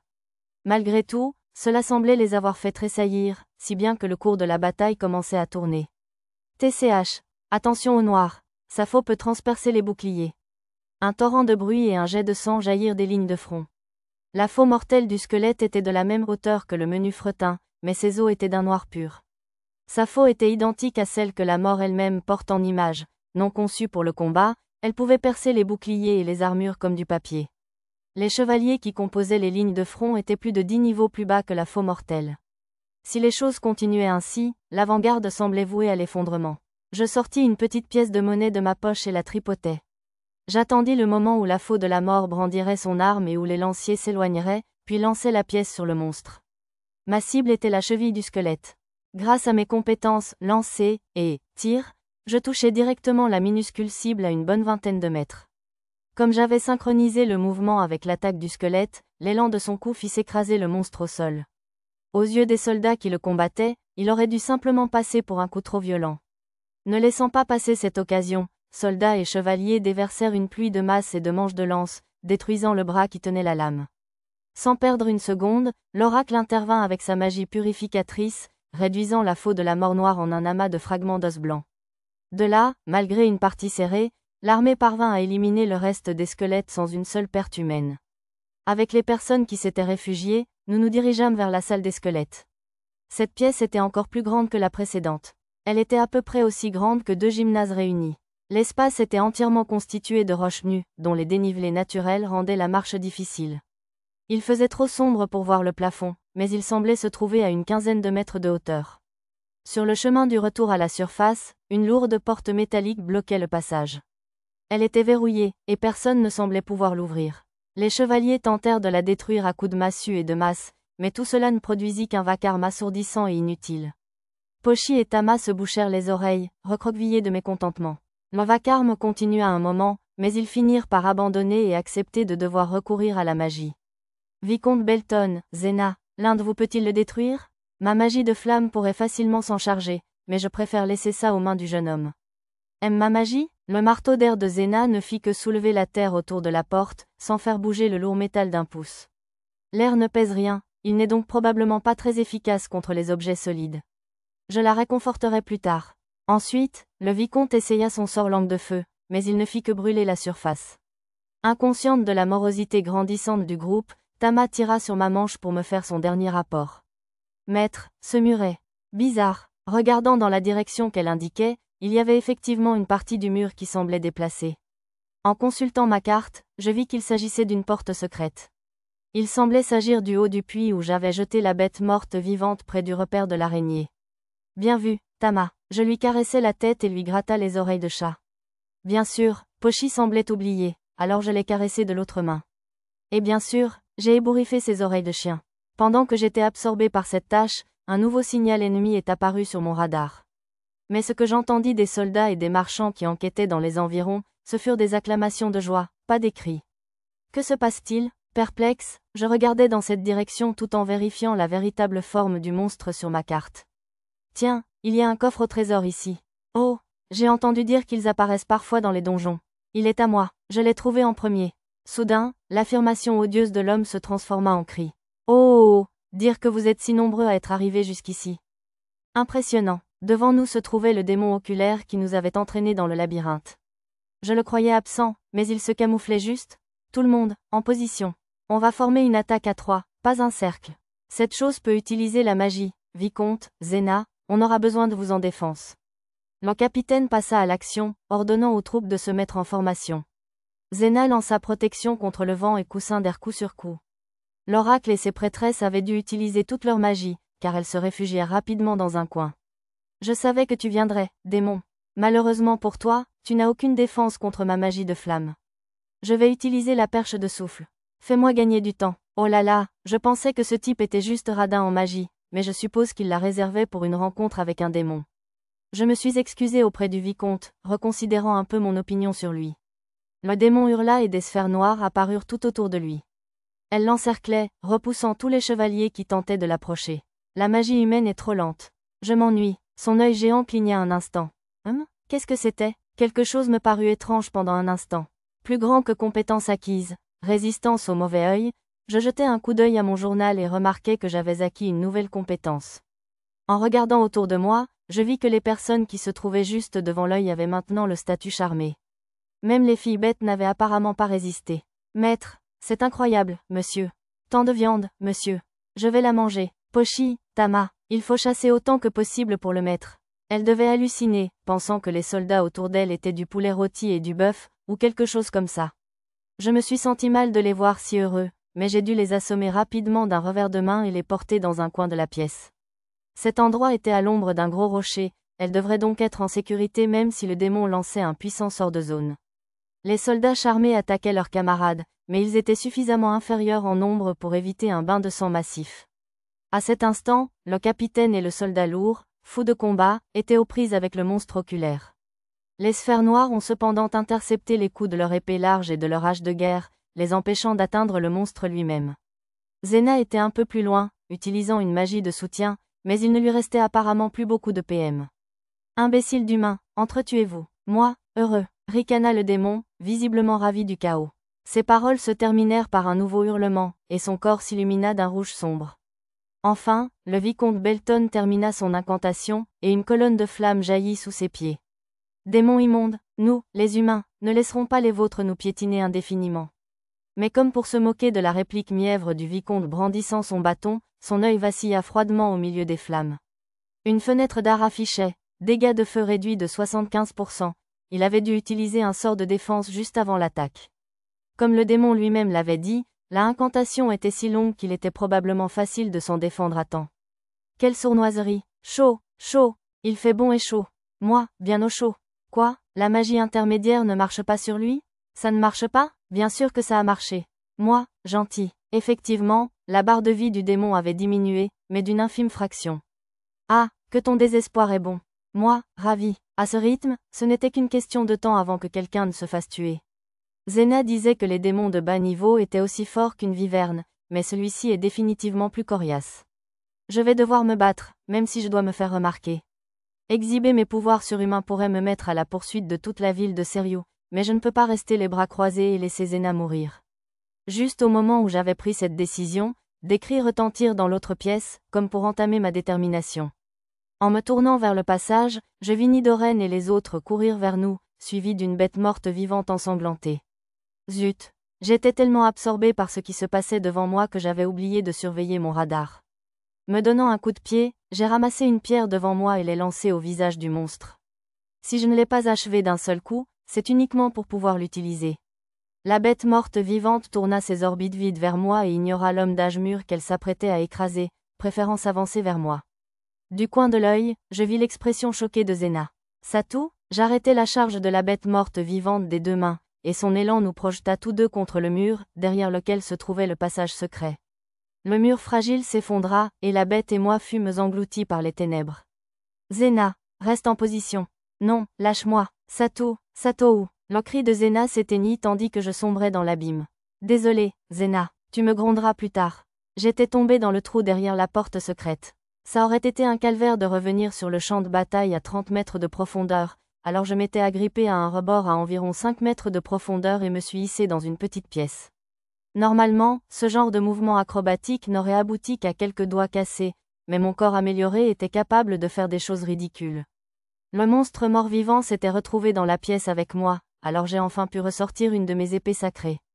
Elle ne brillait pas d'une lueur bleue, mais elle était tout de même incroyablement tranchante, suffisamment pour couper le monstre en deux sans la moindre résistance. L'épée m'a causé quelques dégâts infimes tant que je l'avais sortie, alors je l'ai remise dans son fourreau. Bon, je peux me déguiser tant que je suis dans cette pièce. J'ai troqué ma robe contre des vêtements plus miteux, avec un par-dessus richement coloré par-dessus. La capuche pourrait probablement me couvrir le visage, mais cela m'a quand même un peu inquiète. En fouillant dans mon stockage, j'ai trouvé quelque chose d'assez pratique, le masque de dragon que j'avais acheté avec Martha.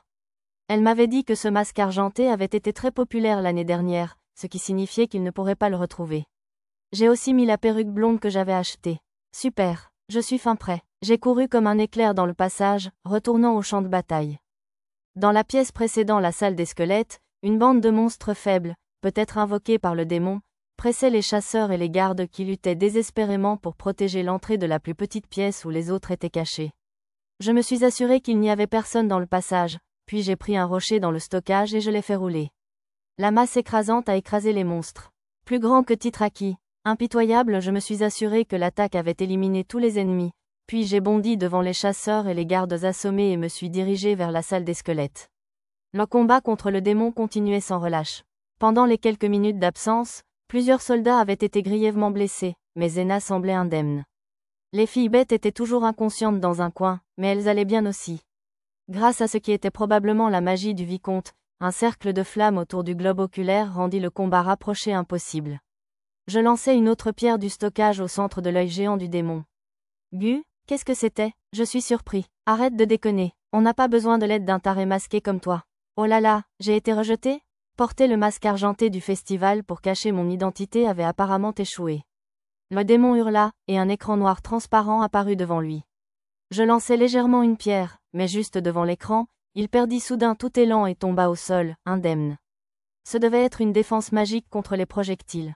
Qui es-tu? Penser pouvoir blesser un démon avec une simple pierre? Je suis tellement perplexe. Son cri suivant créa un javelot noir. Ce hurlement est-il l'équivalent démoniaque d'une incantation? Le projectile vola vers moi, mais je l'esquivai facilement.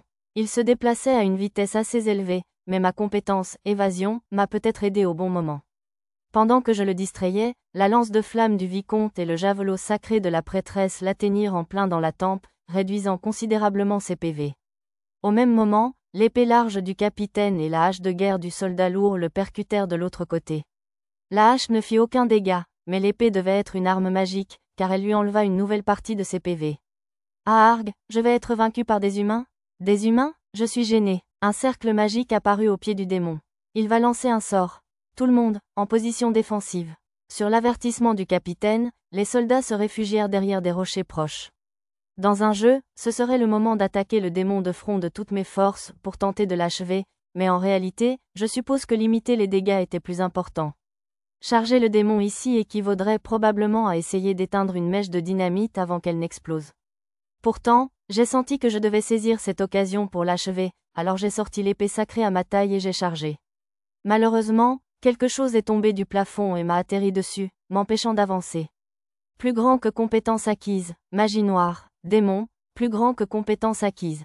Résistance aux ténèbres, zut, c'était une de ces sphères noires qui arrêtaient les attaques des soldats auparavant. Obtenir de nouvelles compétences était génial, mais ce cercle magique était très inquiétant. J'avais laissé tomber mon épée en touchant le sol, j'ai donc dû repousser la sphère à main nue. Le carré magique s'élevait vers le plafond, avec le démon de l'enfer en son centre. Ah, maître, moi, désir. Un géant noir de jet émergea du cercle magique. Je ne pouvais décrire cette chose que comme un vrai démon. Il avait des cornes de bélier, des yeux rouges foncés brillants et une peau noire luisante. Il y avait des griffes métalliques brillantes au bout de chacun de ses 4 bras. Des ailes de chauve-souris noires, veinées de rouge, jaillissaient de son dos, ainsi qu'une queue fourchue aux extrémités acérées. Le géant de 6 mètres de haut flottait dans les airs. C'était un démon infernal majeur de niveau 62, maîtrisant 3 magies, le vent, la foudre et les ténèbres, ainsi que le combat au corps à corps. De plus, il possédait 5 compétences supplémentaires inhérentes à son espèce, vol, souffle pétrifiant, poison, régénération, et création d'engeance. Comment est-ce possible? Il a invoqué un démon infernal intermédiaire? Faux, humain, le grand moi, mécontent. Mon maître est le bras droit du seigneur démon. Un dieu parmi les démons. Je corrige, je n'y crois pas. Un démon infernal majeur? Stupéfaits par le nouvel ennemi, le vicomte et le capitaine tombèrent à genoux, désespérés, réalisant qu'il s'agissait d'un démon infernal supérieur. Seul le guerrier fou de combat et l'oracle semblaient capables de supporter la nouvelle. Tu as fait du bon travail en créant le labyrinthe et en m'invoquant. Le grand moi, satisfait. La bête géante attrapa le démon oculaire. Ah, je peux à nouveau faire partie du maître. Je suis ravi. Sur ces mots, le démon majeur mordit son subordonné et le dévora. Une fois ce rituel macabre accompli, une autre tête surgit de celle du monstre, son visage n'étant plus qu'un globe oculaire. Ils avaient fusionné, d'une manière ou d'une autre. Enfin, au moins, ils n'avaient ni évolué, ni gagné de niveau. Soldats, levez-vous et combattez. Le grand moi vous a choisi.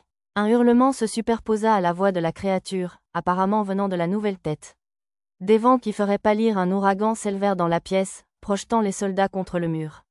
Je courus contre la bourrasque, attrapant Zéna et la prêtresse oracle avant qu'elles ne heurtent le mur à leur tour. Les hommes vont devoir supporter la situation. Je ne peux pas attraper tout le monde. Plus grand que compétence acquise, magie du vent, démon, plus grand que compétence acquise, résistance au vent, j'ai gagné 2 nouvelles compétences en combattant la magie, j'ai donc investi des points dans résistance au vent. J'ai récupéré mon épée sacrée dans le rocher où elle était plantée et je me suis retrouvé face au démon. Il m'a regardé avec mépris, mais son froncement de sourcils s'est transformé en une grimace de haine à la vue de mon épée. Alors, il y a un héros parmi nous, n'est-ce pas? As-tu reçu une révélation divine? Le grand moi, enragé. Tandis qu'il parlait, la créature lançait de la magie en arrière-plan. Cette chose est vraiment sournoise. Une aura noire de jet est apparue autour de son corps. Probablement une sorte de magie de soutien. Mais je peux être sournois aussi. J'ai vérifié l'effet de la magie du démon sur mon écran de rat. Effectivement, c'était un sort de fortification. Dégâts physiques réduits de 90%, disait l'effet ridicule. Ton imprudence causera ta perte. Le grand moi, pleine puissance. Le démon des enfers hurla de nouveau. Ses griffes, ses cornes et sa queue brillèrent d'un noir intense. Une nouvelle fenêtre de rat apparut, puissance d'attaque physique augmentée de 300%. Ouah, ouah, ouah. Combien de renforcements dois-je faire? Si je restais les bras croisés, la situation ne ferait qu'empirer. Il était temps d'agir. Je ne pourrais pas lui arracher les jambes avec mon épée, alors j'ai visé et tiré avec le pistolet magique à pleine puissance. Le démon s'est détourné de ce qui aurait dû être une balle presque invisible, et il m'a attaqué avec une vitesse que je n'aurais pas imaginée pour une brute aussi imposante. Laissant une traînée de lumière rouge dans son sillage, le démon a abattu ses griffes venimeuses sur moi. Je me suis penché en arrière et j'ai esquivé le coup, utilisant ma force absurde pour brandir mon épée vers le haut.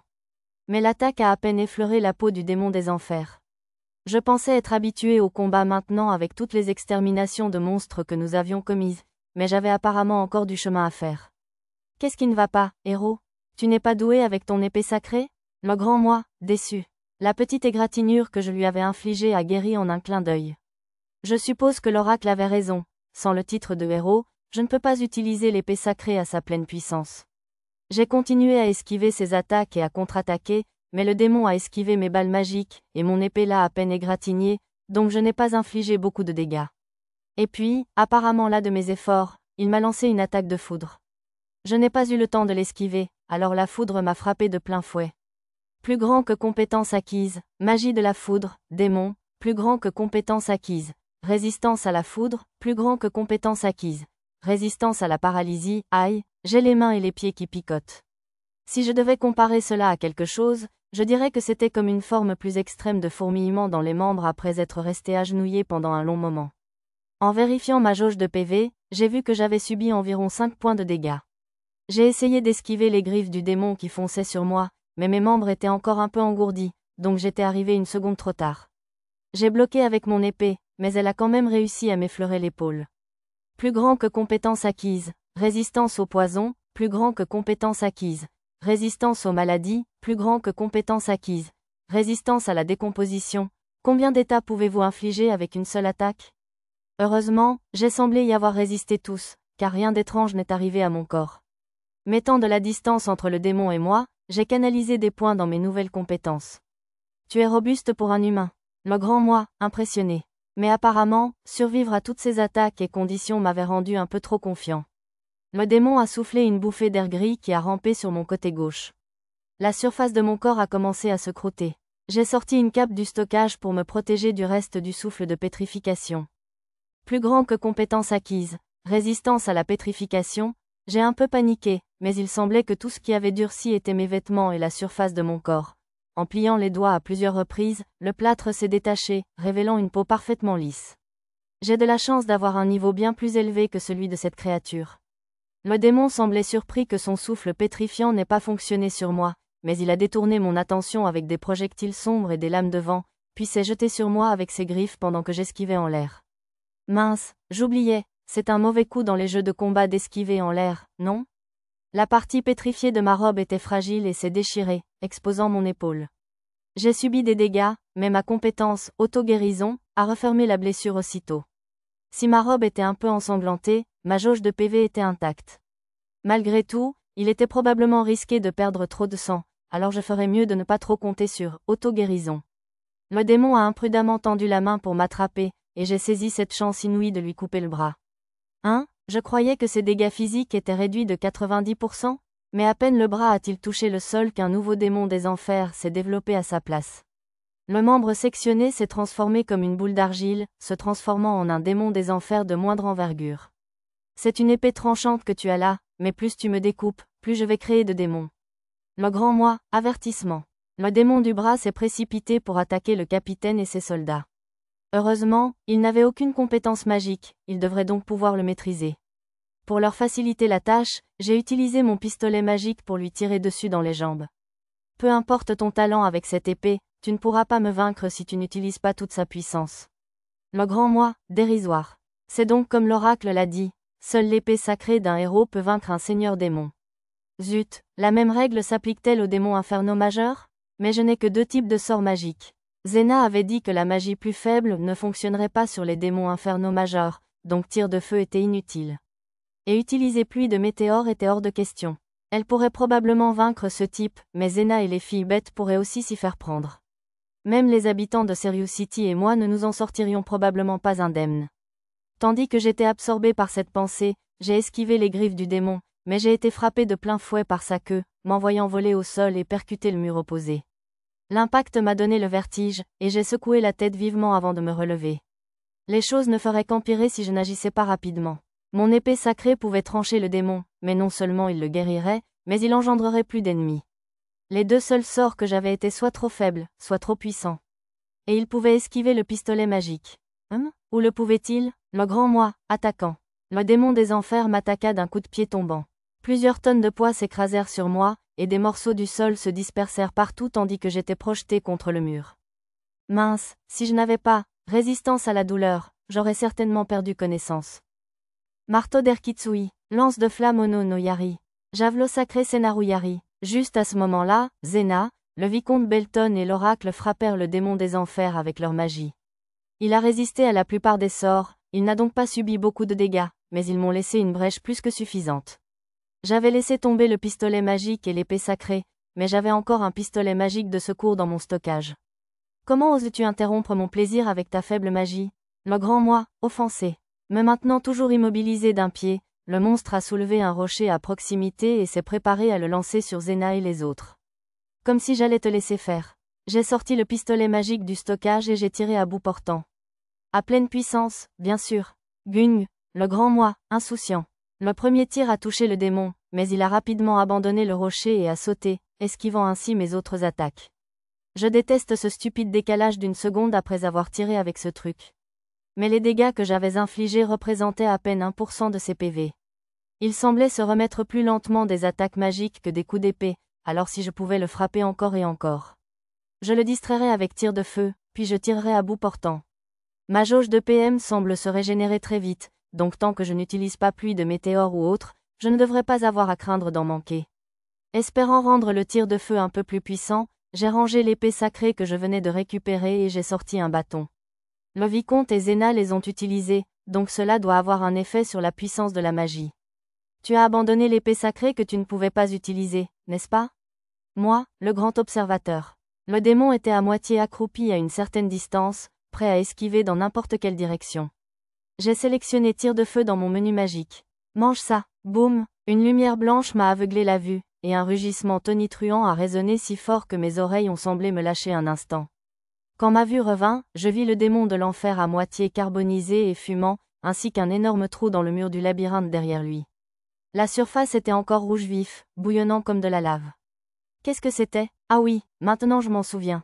Quand j'avais utilisé pluie de météores depuis le menu magique au lieu de l'icône, c'était des dizaines de fois plus puissant. J'imagine que ce serait pareil avec d'autres sorts. Une bouffée de vapeur brûlante souffla vers moi. J'avais l'impression qu'elle me brûlerait la gorge si je l'inhalais, alors je retins mon souffle. Comment quelqu'un d'aussi doué au combat pouvait-il être aussi sorcier? Le grand moi, incompréhensible. Derrière un rocher, j'entendis le vicomte s'exclamer.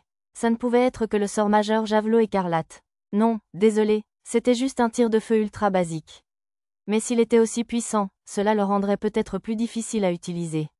Je pouvais assurément vaincre ce type avec 3 coups de plus comme ça, mais il semblait l'avoir compris aussi, car il se déplaçait pour se cacher derrière Zena et les autres afin que je ne puisse pas attaquer. Désolé, monsieur Horreur, mais tu es déjà en échec et mat. J'ai rangé le bâton et je suis revenu à l'épée sacrée. Car en me rappelant le truc du menu magique, je me suis aussi souvenu d'autre chose. Je me suis élancé en avant, repoussant les pierres du pied tout en chargeant le démon. Seule l'épée sacrée d'un héros peut vaincre un seigneur démon. J'ai repoussé le souffle pétrifiant, désespéré du démon avec une tente du stockage, puis je me suis glissé sous ses jambes.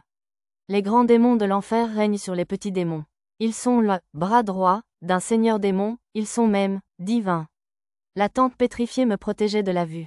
De son ombre, j'ai frappé le plafond d'un tir de feu, distrayant tout le monde dans la zone. Mais si j'ai des épées sacrées, je n'ai pas le titre de héros. Guidé par le radar, j'ai bondi du sol, puis donné un coup de pied au plafond, changeant de direction. Mes pieds étaient brûlants, impossible donc de porter le coup fatal. Bondissant en triangle, j'ai tranché les ailes du démon de l'enfer, lui arrachant sa capacité de voler. Mais est-ce vraiment vrai? Il ne me restait plus que quelques secondes pour gagner avant qu'il ne régénère ses ailes. Pensez à vos titres. Qu'avez-vous? J'ai changé de titre et d'épée, et tandis que mon adversaire s'arrêtait pour laisser repousser ses ailes, j'ai abattu mon arme directement sur le sommet de son crâne. La lame, si sombre qu'elle semblait absorber toute la lumière environnante, a transpercé le démon noir de jet. De la poussière noire s'est échappée de son corps tandis qu'il commençait à s'effriter. Quel genre d'épée est-ce? Le grand jet, vaincu. Dès que le démon eut fini de parler, la poussière s'est transformée en une légère brume grise et a disparu. L'absence de résistance me déstabilisa un peu, comme si je n'avais tué qu'une illusion, mais en consultant mon journal, je constatais que je l'avais bel et bien vaincu. Tandis que tout le monde autour de moi était stupéfait, je remis rapidement l'épée dans son fourreau et pris congé. À bien y réfléchir, la méthode que j'avais utilisée pour le vaincre était simple. Si le titre de héros et une épée sacrée pouvaient tuer un démon demi-dieu, alors le titre de tueur de dieu et une lame divine pouvaient aussi tuer un dieu. Quelque chose comme ça, en tout cas. Je suis retourné dans la petite pièce où j'avais opéré ma transformation précédente, j'ai remis mes vieux vêtements et j'ai remonté la fosse. Les murs du donjon étaient plus résistants que la roche ordinaire, il était donc un peu plus difficile de prendre appui avec mes doigts. Maître, à environ 5 mètres du sommet, Tama est descendue vers moi, attachée à une ligne de vie. Elle devait venir me secourir. J'ai vu Lisa et Pochi qui me regardaient depuis le trou au-dessus. Merci d'être venu me chercher. Ouais, j'ai pris Tama sur mes épaules et j'ai continué l'ascension. Pochi, Lisa, merci aussi. Je suis si contente. Vous allez bien, monsieur. Lisa était tellement submergée par l'émotion qu'elle semblait sur le point de pleurer.